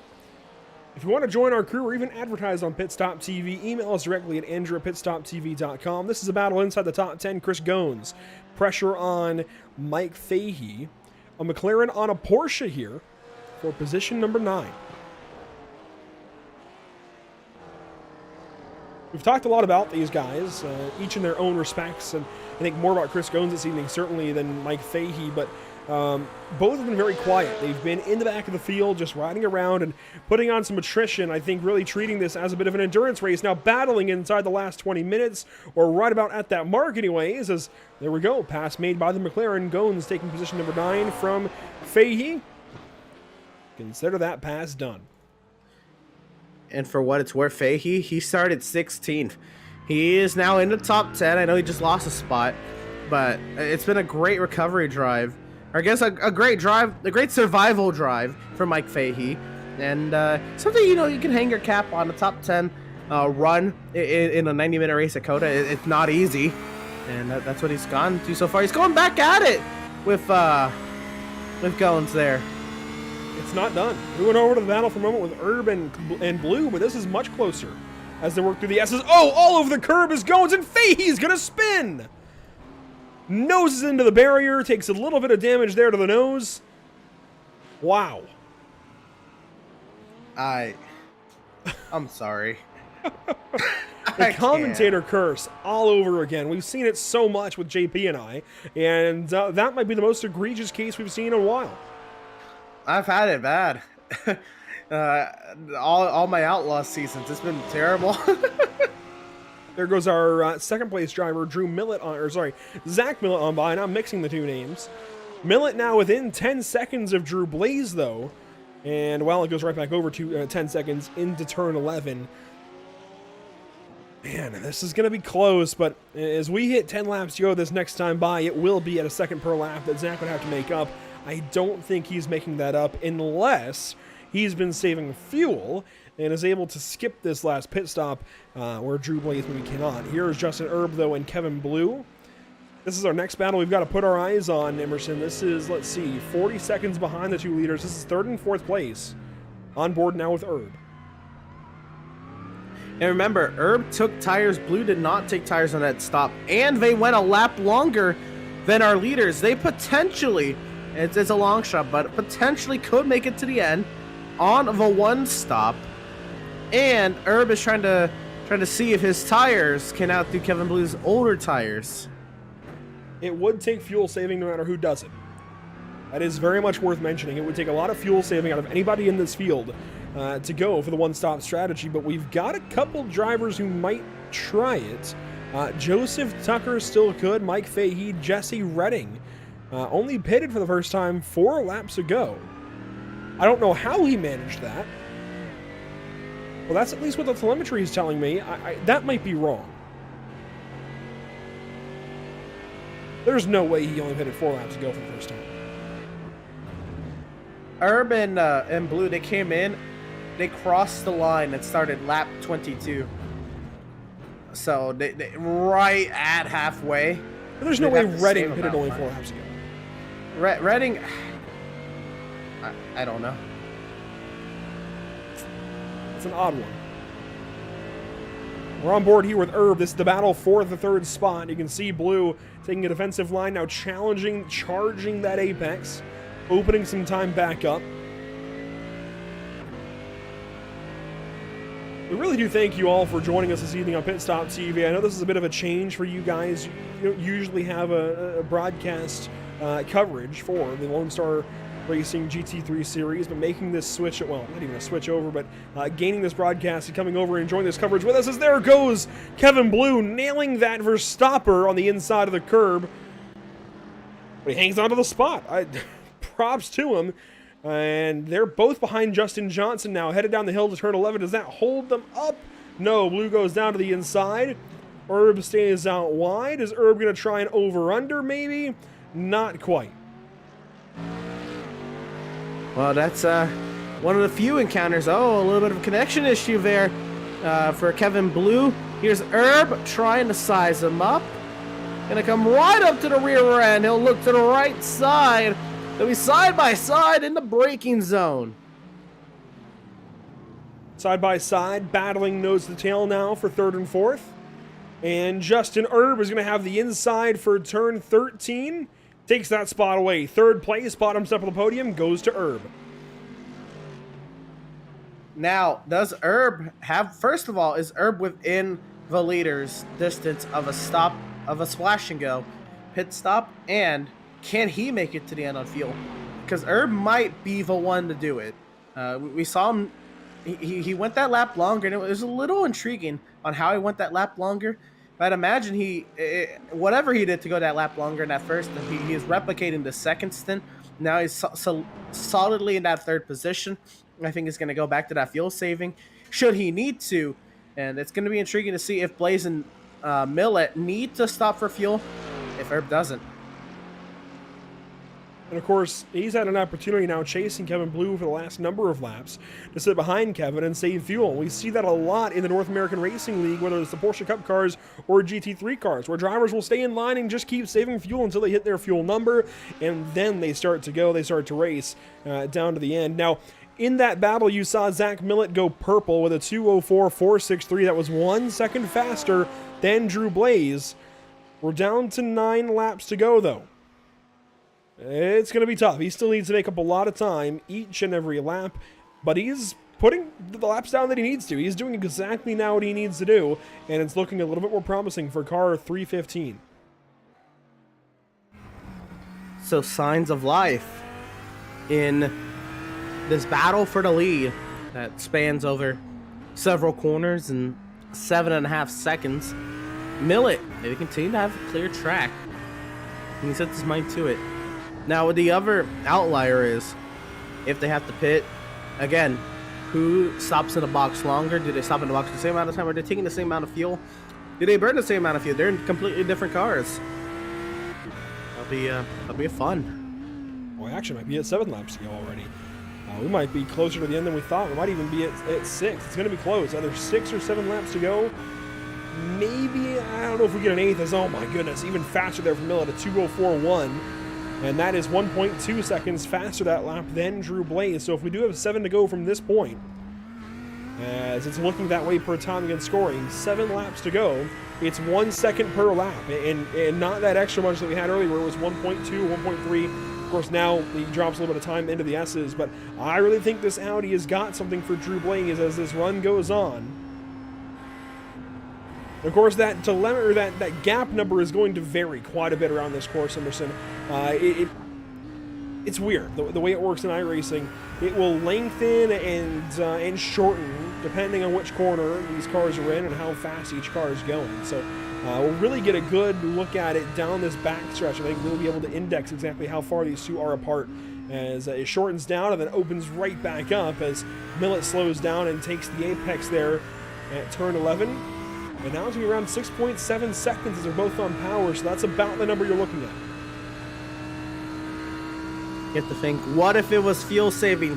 What if it was just mind games? What ifs? There's a bunch of what ifs.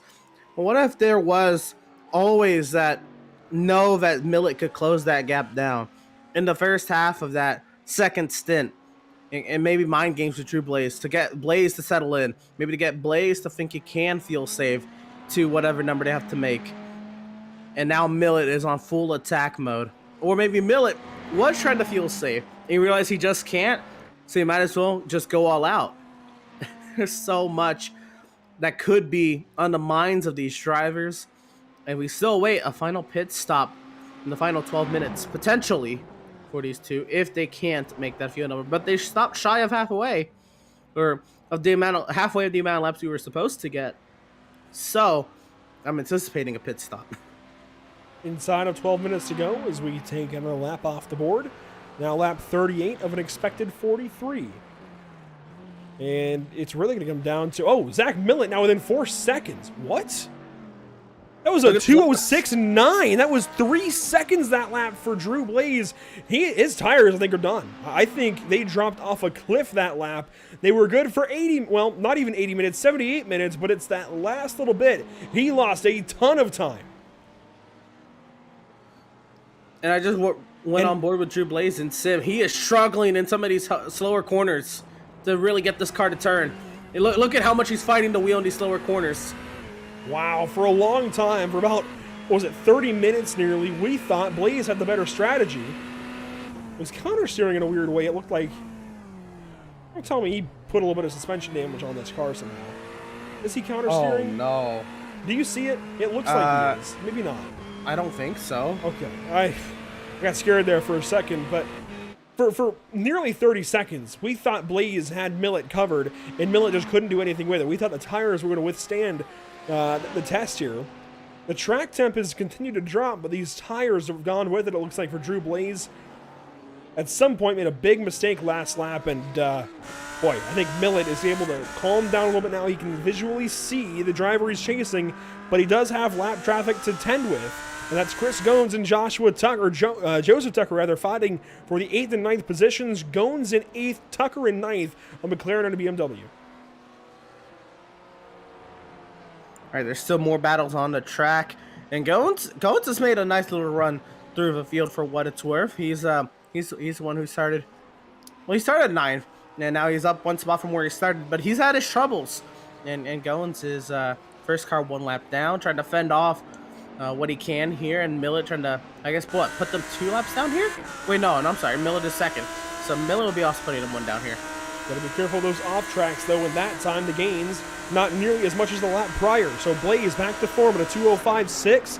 That last lap, though, a 2:03.6, but it did not go for the best time because he had that big off track in 20. And there you go. He goes on by car 15 as well of Chris Gones. And those two will now battle to the S's. Gones hanging on to the position. But Millet now has clear track ahead to a race leader of Drew Blaze. 2 seconds the gap, 9 minutes the distance. What is shaping up to be quite a good finish for us here at Circuit of the Americas. Millet is absolutely on it, pressing the issue. He is sending this car in ways he probably can't imagine. But you know what's also probably helping, and probably how he got it 203, also the help of the off track, is lighter fuel loads. Maybe coming into play for Zach Millet, and Millet was able to anticipate that a little bit better with the fresher tires. And Blaze, even though he has a lighter car, the older tires may not be, they might cancel each other out, basically, both factors. Has Blaze been saving fuel? I know we've talked about it. These guys are good about 5 minutes to go, 3 minutes to go, somewhere in that range. That's 1 or 2 laps short. It is, I mean, it doesn't sound like a lot of fuel, but if you pull up the track info again here, it's quite a bit. It's 7 miles. 3.6 or 3.4 miles. Right, but 2 laps. Yes. Yeah. If it's 2 laps, that is 7 miles of racetrack you have to save. Even if it's 1 lap, that's still 3.5 miles nearly. And if we go just fast enough, that might trigger an extra lap than what crew chief or race lab or whatever might be calling for. So we're right on the edge here of a lot of things happening as Millet closes in down to about a half second now, using that windshield wiper, cleaning off the windshield, getting a clear view of the leader ahead. 7 minutes to go, 7.5 minutes to go, and it's within a half second. And he's blinking the lights, he's flashing the lights, he's getting to his end. Or 2:03.7. And a clean 2:03.7. Wow. He is closing in. This is the gap for the race win. A Ferrari and an Audi. The Audi on new tires, the Ferrari on old ones as they head through turn 2. 7 minutes to go, and for all intents and purposes, Zach Millett is more than there. This is a battle now for the race win. What can car 315 do? Right there, nearly contact. And now it's going to be intriguing. Can Blaze fend off Millett through all this? It's going to be tough on the back straightaway. But if you can keep him at bay, at least through here, you stand a chance. Well, 9 requires so much tire. Here we go, down to the inside. Blaze is blocking. Big blocks there from Drew Blaze. Millett sends it up the inside. He's going to go way deep at exit, though. But he hangs on. Wow. Flexing the tire grip. He's gone. That's it for the race win.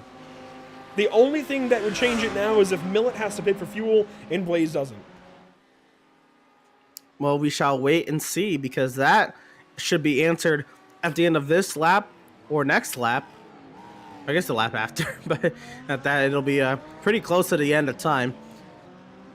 And now, what if they could manipulate the... Well, no, I guess they're not really at a point where they can manipulate the distance to get a lap less on the prediction.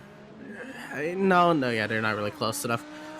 But Millett, yeah, he's gone. He's opened up a 2-second advantage at that, and trying to put any gap he can on Drew Blaze.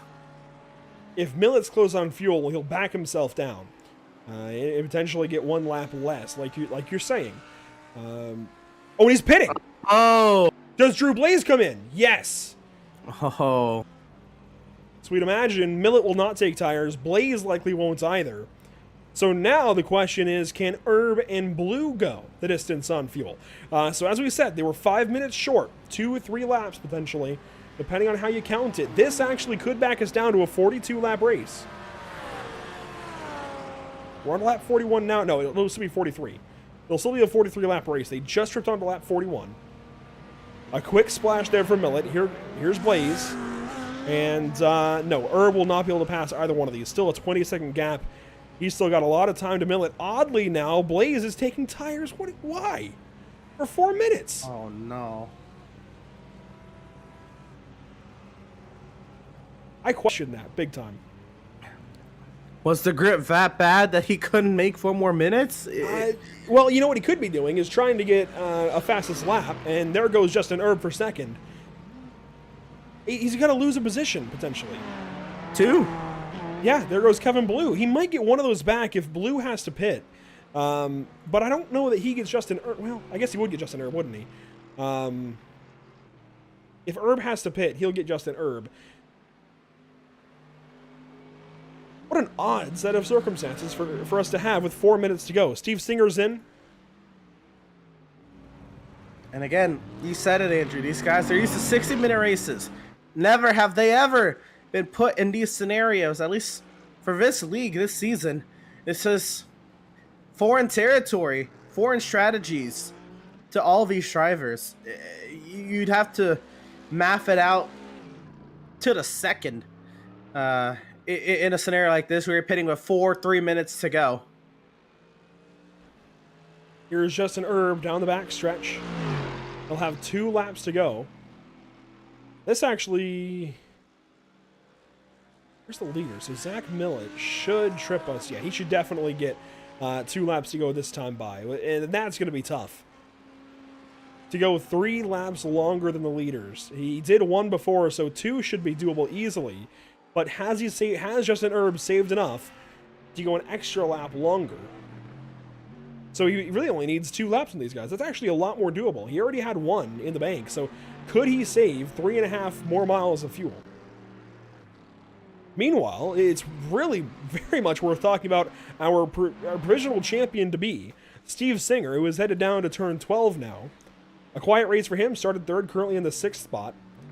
You might get 1 or 2 of those back depending on pit stops. Just a quiet day, just needed to come out here and collect points. He's doing exactly that, especially with Aldo Secklin deep in the field, having an early retirement from this race.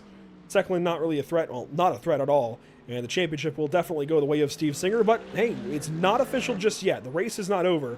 Herb, by the way, did stay out that lap. So that was two laps to go. So if Herb stays out the next time through, he's going for it. And, Kevin Blue and Drew Blaze, they're close. Well, here we go. Drew Blaze, I guess, to still make up, to try to get to the podium. That is still very much alive. Kevin Blue ran a near 2:08 the previous lap. I'd imagine that's probably fuel saving. Because they were able to run 2:05s earlier. Or the tires that gone. Remember, neither of those guys took tires. Blue and did. Herb are on their original tires from the start of the race. I believe Herb did take tires, Blue did not.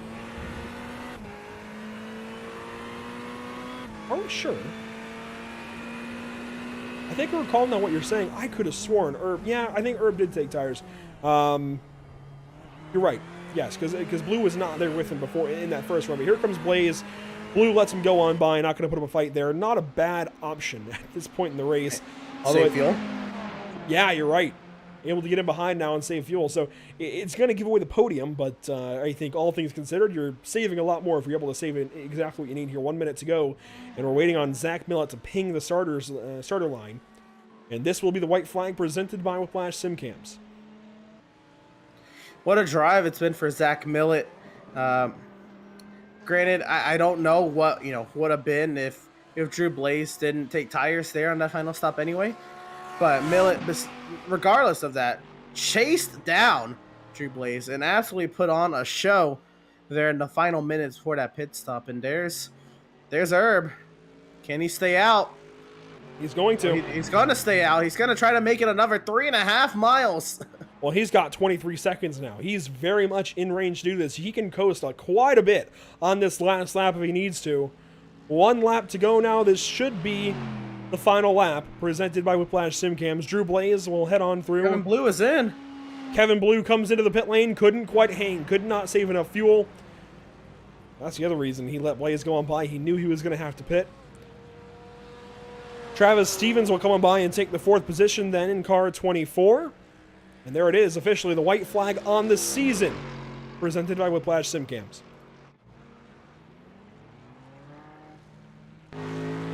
Right on board here with our champion to be here, Emerson, Steve Singer, with a cap off 15 races, not with a W tonight, but 3 wins on the season and a championship well deserved. Absolutely, a body of work amongst these 15 races. The best body of work at that. But he did everything he had to do tonight. Just show up and just finish. And he's done that. He's kept himself relatively competitive. He had, he qualified 3rd. He didn't put too much of a fight to stay in the top 5 because, well, he didn't need that if he was thinking big picture. It's been a great run tonight for Steve Singer. Had his one incident with Aldo Secklin that sent Secklin back. Secklin drove through the field and unfortunately lost the internet connection. But what a run it's been for Singer to help maintain. Up the road, already out of turn 19 and into turn 20. Here's your race winner in round 15 of 15, Zach Millett, going to victory lane in Austin, Texas. The Audi getting things done. For a long time, we doubted it, and we certainly should not have. He does take the victory in round 15. Congratulations to Zach Millett. A fascinating battle of strategy here at COTA, and it goes the way of the Audi. Herb's gonna do it. There it is. How about it? He saved basically 7 extra miles of fuel. That's great. And it's silent across the line. Job well done for Justin Herb. He'll take 2nd place today here at Circuit of the Americas, just coming in 4 seconds ahead of Drew Blaze. I said 23 seconds. That was wrong. He was 23 seconds behind. He gave up an extra few seconds. I don't know why I said 23. But anyways, here comes Travis Stevens across the line for 4th. Kevin Blue will come across next. He took just a splash. Just 3.7 seconds of fuel for him is enough to keep a top 5 and stay ahead of Steve Singer, who will win the championship provisionally. We'll await Kevin Blue's confirmation. Dakota Anderson will come on out of turn number 20 and claim 7th place for himself. A nice quiet day for Dakota Anderson. And Chris Goins, he's only going to finish one spot ahead of where he started, but that doesn't tell the whole story for Chris Goins. That McLaren was a handful today, and a job well done for Chris Goins to bring it around here on the final lap. And how about it for Joseph Tucker? Another clean day. He's kept himself very much alive and right here in this running position. It's been a great job for him. And there's Goins coming to the line. Attaboy. Finish it off. What a job. What a race for him. Down the front stretch, Chris Goins will officially end the season along with Joseph Tucker, and they will be the final two cars to take checkered flag in the Lonestar Racing GT3 series, brought to you this evening by SimWrapMarket.com. And it's a good wrap. I love the chrome on there for Zach Millett, car 315, going to victory lane in Austin, Texas. And once he comes back around, well, actually, we can go ahead and do it now. We can go ahead and start to run through these unofficial race results. Emerson, of course, on top, Zach Millett with a fantastic show of dominance today, leading, what is that, 24 laps out of 44 run. So we did, it looks, 43 run, rather. So 24 out of 43 laps led by the same car. Justin Erb goes second. Drew Blaze, heartbreak for him. He's not able to hang on, not able to use those older tires to his advantage. He'll go third this evening. Travis Stevens will come up just one spot shy of a podium, with Kevin Blue in fifth. Sixth, it'll be your champion to be, as we wait confirmation, Steve Singer in sixth. Dakota Anderson will come home into seventh position. Chris Goins in eighth. Joseph Tucker to round out the lead lap in ninth. And Mike Fahey, who again, he went from 16th to 10th. It was a great survival drive, but he'll be the first driver one lap down for Mike Fahey. Finishing 11th this evening at COTA, you've got Jesse Redding. Justin Johnson goes 12th. The first car 2 laps down. The only car 2 laps down. Then the only car 3 laps down is Brett Osborne. The only car 4 laps down is Slade Johnson. Then you get guys who disconnected early. Drew Prohl, Waylon Vining, Ash Ridge, Keaton Burnett, Aldo Secklin in that battle for the championship, Emerson, along with David Tamira and the 187 there of Gary Beal. That's all 21 cars that started this evening at Circuit of the Americas, but here is your race winner, ready to burn it down at your home track, Circuit of the Americas. A job well done for Zach Millett. Absolutely, and he put on a show. He had to earn it, by the way. He had a 14-second deficit, and he drove his rear end off. A well-deserving win, and well, there it is. Steve Singer. And I have received confirmation from Kevin Blue. This is your champion on the season. Aldo Secklin goes second in points. Kevin Blue will go third in points this season, but it's all Steve Singer out ahead with the advantage, and well, the championship here, he'll take a moment to park on the front stretch just ahead of these guys. That's actually got to be a great shot once Drew Blaze is able to get there. I don't know if Blaze will get there. Blaze is there. Where's Herb? He's out of fuel. That's right. He's going to get a push here from Dakota Anderson. He's trying. It's going to take him he's wrapping around the last 3 quarters. He might get there. Certainly a job well done by each of these 4 drivers taking pose on the front stretch. Just waiting to see if Zach Millett will get to us here quickly, but it looks like Steve Singer's going to go off and do his own thing, maybe do some burnouts potentially if he has enough fuel for it. He's going to use the grass? He's thinking about it. These are fixed setups, so they have traction control. He's got to use the grass to start a donut. He'll get it going just a little bit there, using the track runoff to get his burnout going to celebrate a season well done for Steve Singer. He can't turn off the traction control on a fixed set. No. And there you see the picture there with the top 3 here at Circuit of the Americas. Certainly a job well done for each of them. And Zach Millett is with us here. After 90 minutes of racing, Zach Millett comes home on top. And for a long time, Zach, I won't lie, we doubted the strategy. We thought maybe it would be those guys that were either trying to save fuel or even Drew Blaze on the older tires that would get the best of you, but it wasn't the case. You were able to power through not only by lap time, but also by not having to take tires again. You take victory here at COTA. How'd you do it? Boy, I tell you, that was tough. It was hard to hit my marks every lap. I'd get a good one, then I'd fall off, then I get a good one. And it was it was a hard charge, that's for sure. I didn't know if I was going to catch him, but I'm glad I took tires the first stop because I didn't have to worry about it for that stop and go at the end. But yeah, it worked out. Just lucky. Now, were you concerned at any point that Drew Blaze had enough time on you to negate the older tires and stay ahead of you for the win? Yeah, geez, pretty much at least half or maybe a little more than half of that second stint there. he was pretty damn close to my my lap times, and I was waiting for him to fall off, and he just really never did. So I was pretty worried. By the end, Drew Blaze has to pit along with you and take tires at the end there. But Justin Erb was close. Do you think those guys were trying to save fuel and get you guys with that extra pit stop at the end? I mean, did you think they were close at all, or were you not really concerned about those guys behind you? I was definitely worried about them. I was thinking maybe they were doing some sort of long run, and I didn't know. I was just trying to ignore it the best I could and focus on Drew, because I figured if I couldn't catch Drew, then it was all for loss anyway, you know. But glad we could pull it off. And of course, we only covered one race out of this season. How'd the rest of the season go for you? It seems like, at least at COTA, you're one of the best drivers, if not the best driver here. How are the rest? I missed the whole the first half of it. I didn't even know there was a first half up until a few weeks ago. But I think I made the last 3 races, and Steve Singer's actually getting me into these GT3 cars. I haven't given him much time, but I'm glad I'm starting to get into them. They're fun. They're great to drive on these long endurance races, and Steve and I actually just did the 6 hours at the Glen yesterday too, and that was a lot of fun. So they're definitely fun. Now, why the Audi this evening as well? This is an interesting choice.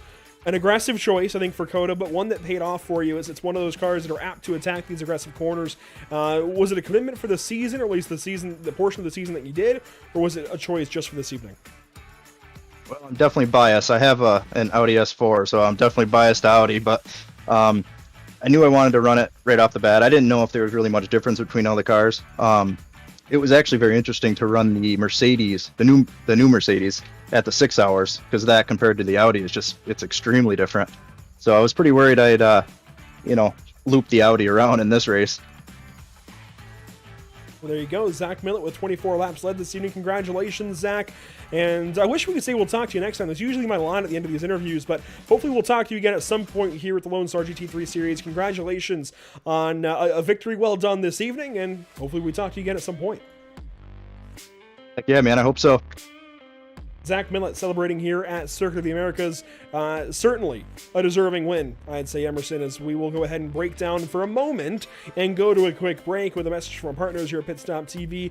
But don't go anywhere. We've still got more to talk about, more drivers to talk to. We'll catch up with Justin Erb and Drew Blaze, the rest of our top 3, and hopefully even our champion, Steve Singer. Steve, if you're watching out there, go ahead and drop into the broadcast waiting. We'll talk to you in a few moments, and that will wrap up a season of racing. A night of racing for us here at the Lonestar Racing GT3 Series, but a season of racing for them. Don't go anywhere. We'll be right back at PitStop TV.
Welcome back to the virtual Circuit of the Americas. 90 minutes of racing here at COTA this evening for GT3 cars, and it all came down to Zach Millett with the race win. But a little ways behind him, in fact 25 seconds behind him, you'd find Justin Erb in car 23, and Justin, a regular in the MPI Cup Series rather, in a stock car. You didn't have a great time here at COTA earlier in the season with MPI, but you certainly showed that run what for, and you, I think, made a road race out of yourself tonight, even with a lap led and a whole lot of fuel saved. How'd your race go? It went, I thought, incredibly well. Just going straight off the bat, battling with Steve, that was probably some of the best racing I've had all year. I haven't really found anyone that's that entertaining to run with. After I got past him, I kind of just set sights down the road. After all that, I pitted, and I just kept going. I had the pace, and as soon as my crew chief said, "You got 10 minutes of fuel left," 3 minutes after the 10 minutes left and the race happened, I'm like, I should probably start saving. So I just kept on saving, and this is what happened. And of course, you were new to this series. There's not a whole lot to talk to you about as far as the season as a whole. So as this season comes to an end, first off, talk about your experience with this series, Lonestar Racing GT3 series, getting with these guys and seeing how they operate. And also tell us about that brand new Mercedes, shaking the dust off, and not even shaking the dust off, breaking in that new car smell a little bit, and shaking down a brand new car. What was it like? It was, the Mercedes just came into its own later in the run. It just felt like it was on rails. I kept playing with the brake balance ever so slightly to try to help me out in the corners or entry of the corners. But as for this series, this league, I came in last week at Bathurst. I believe it was Kevin who threw out a kind of an open invite to try to get some guys in here to have some fun. And me and my colleague in MPI, Travis Stevens, we chomped at the bit because road racing is our bread and butter. But with coming in here and how they operate, I love the way they operate. They are super chill, super relaxed. I love everything they do. Everyone's super nice, super inviting, and they just, it kind of feels like a third home to me, if I may. How do you feel about this Sunday? We're going to Road America with the MPI Cup Series. Those Gen 7 stock cars, does this help you out at all? I mean, the new Gen 7s are just about as close to a GT3 car as you can get while still calling it a stock car. They're almost cousins, and this at least has to help you a little bit, at least keep your road course skills a little bit more in tune. I hope so, because Road America is actually my home track, and I would love to give a really good showing there.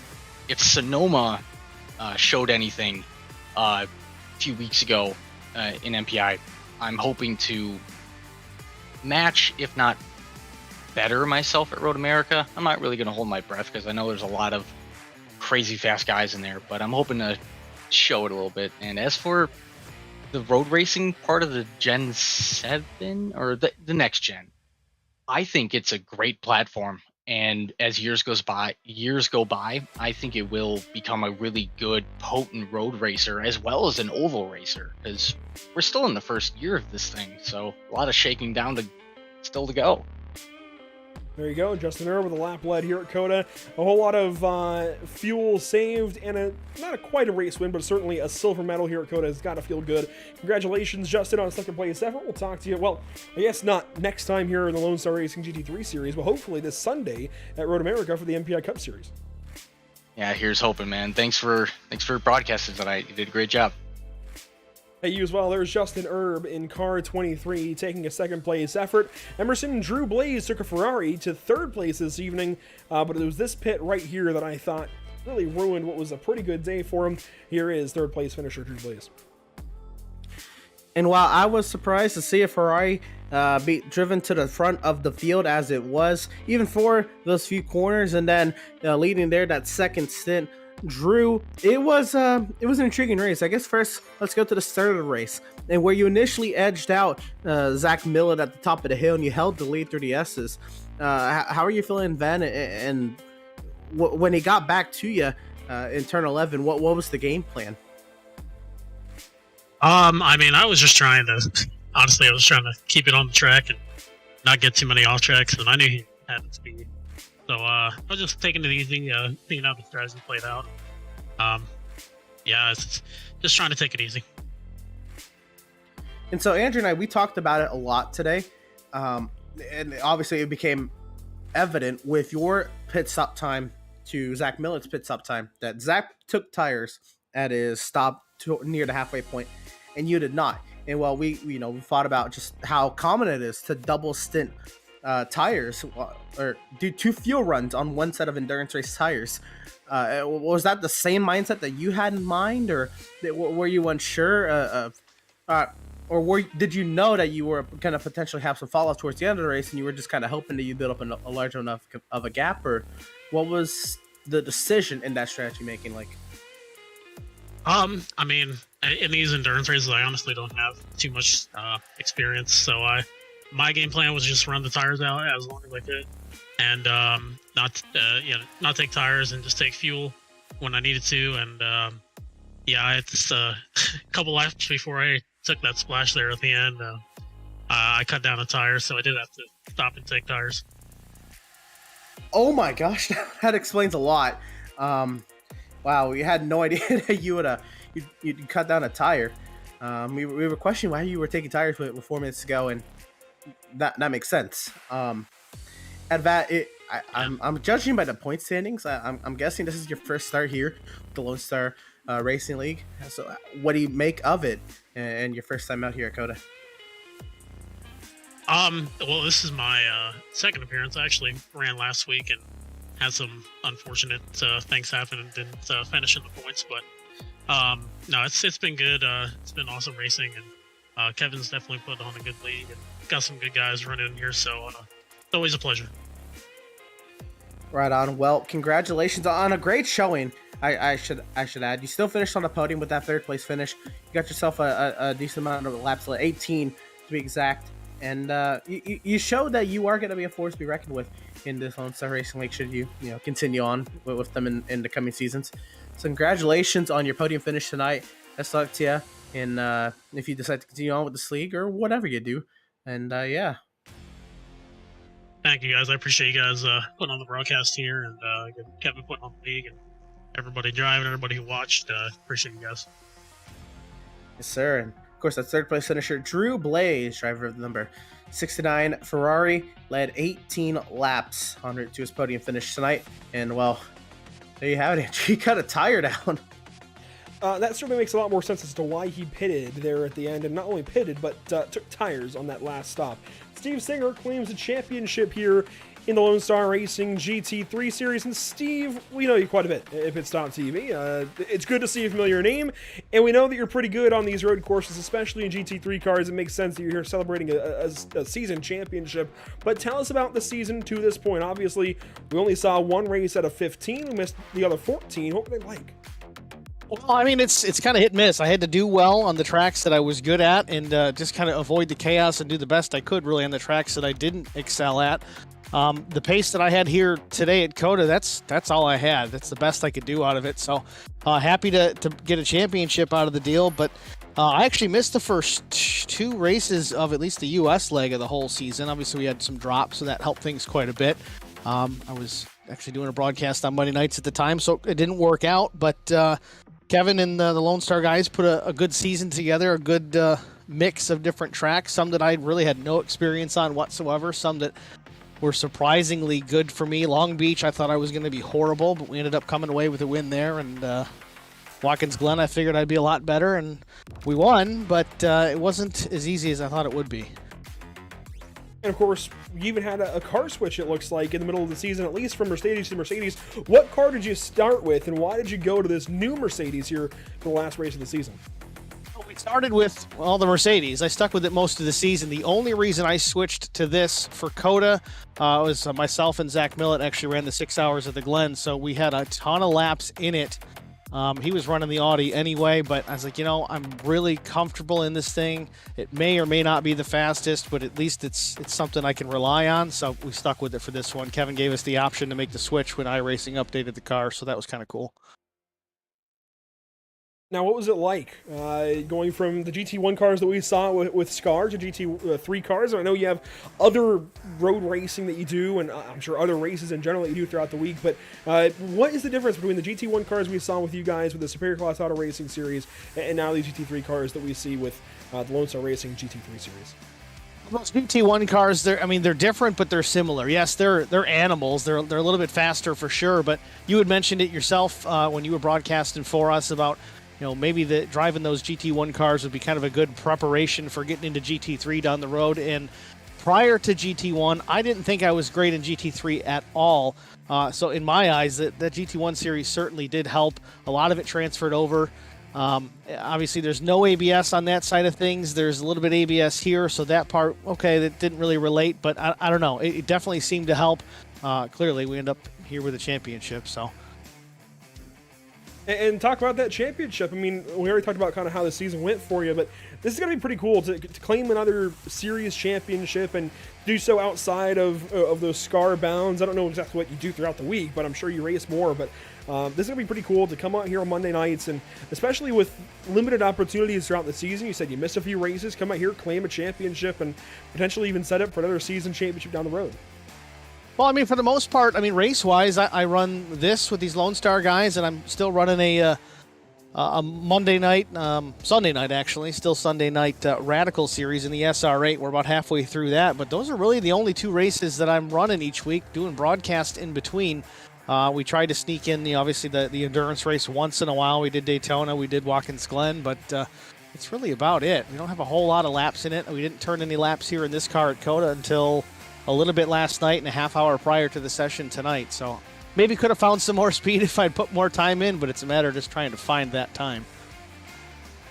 Now, what are those radicals like? By all means, you can talk on that series. We used to cover you guys, and it's our friends over at Primetime Racing TV covering things now for you guys on Sunday evenings. What have those radicals been like, out of curiosity? They really are fun to drive. Truthfully, I first went with them because I love how they sound, which sounds kind of silly, but they are a blast. You really have to drive them on edge. They're light, they're powerful. Yeah, they don't have a ton of top speed, but 160 some miles an hour is plenty on most of the tracks that we go to. We ran a handful of proper road courses, but a lot of ovals with the Roval built into it. We run that infield road courses. Really, a lot of the tracks I didn't even realize that had an infield road course, like Texas or Atlanta and New Hampshire and places like that. But the car's a blast, and it's been pretty decent. It's been somewhat well attended. It's kind of hit and miss, but we've got some guys interested, and the nice thing is I've got some competition. Zach Millett being one of them. It's nice to have a rabbit to chase. He is just stupid fast everywhere we go.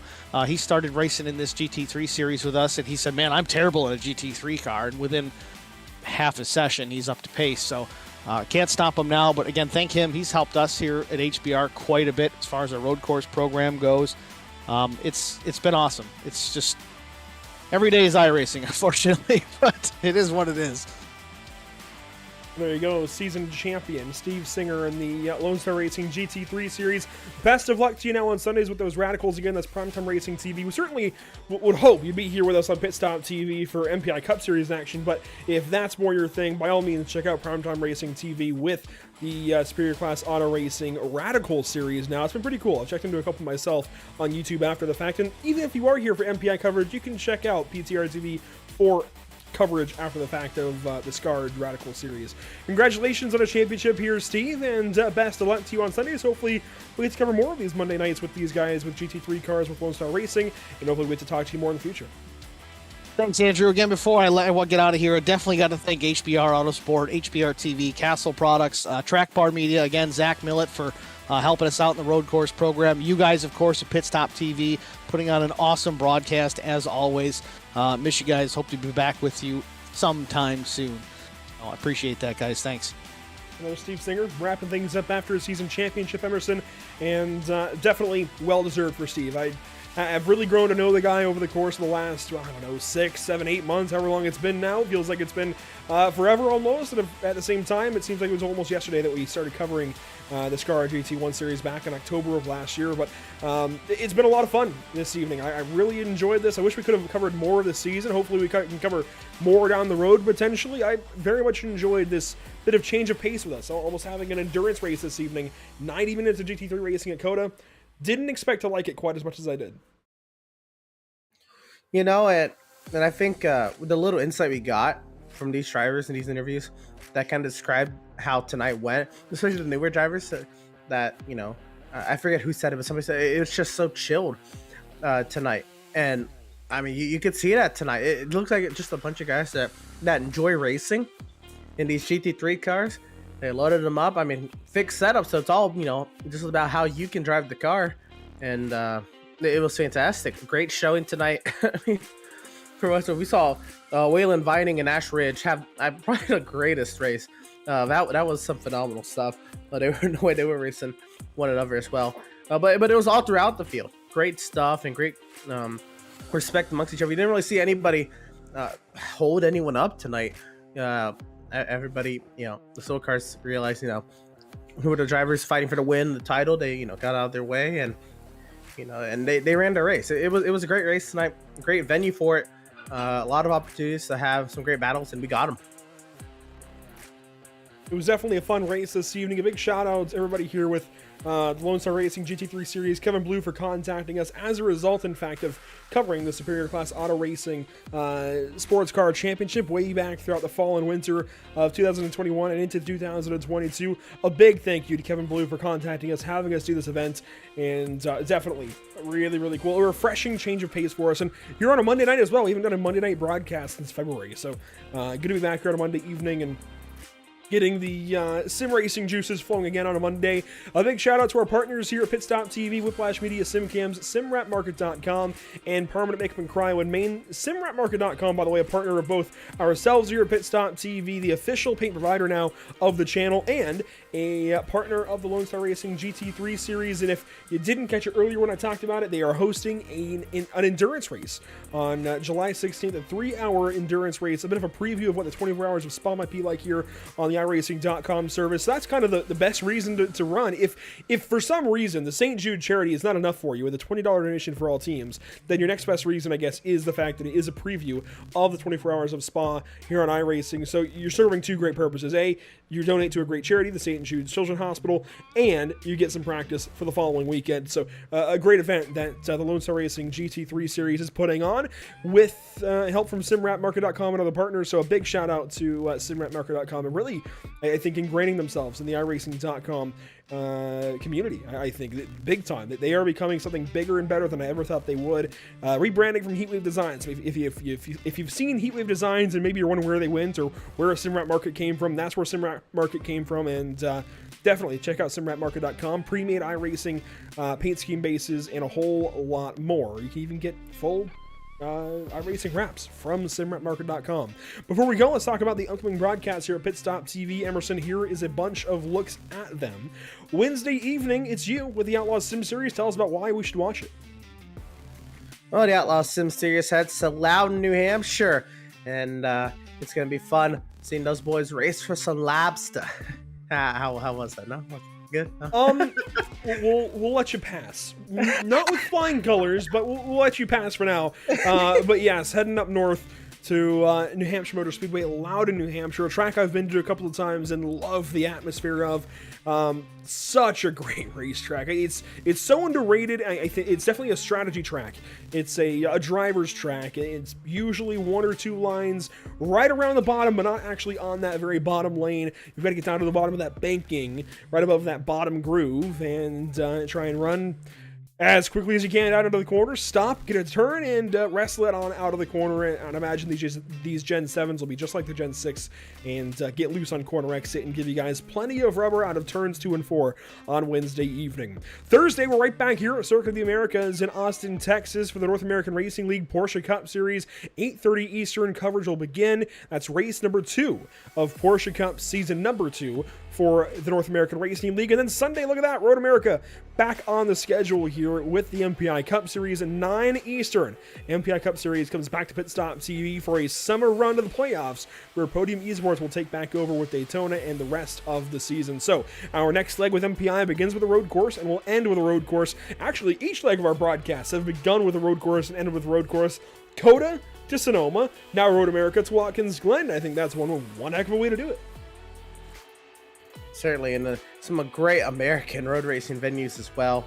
And yeah, can't wait to see also if Max Service holds to his narrowing point lead.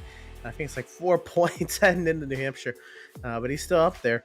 A lot of racing to go. Can't wait to see the MPI boys, Justin Erb, Travis Stevens, see how they can bring it on the road course. And COTA again on Thursday night. We had a great showing tonight. Why not with the Porsche Cup boys?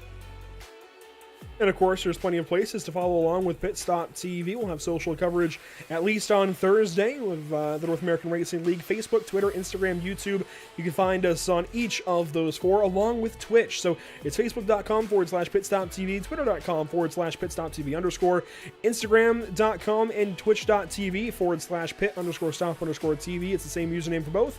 And youtube.com/C/PitStopTV1. Final thoughts here, Emerson, from COTA before we go. I mean, a phenomenal race. I didn't know what to expect. Again, it's a one-off event for us, and I was thoroughly entertained tonight.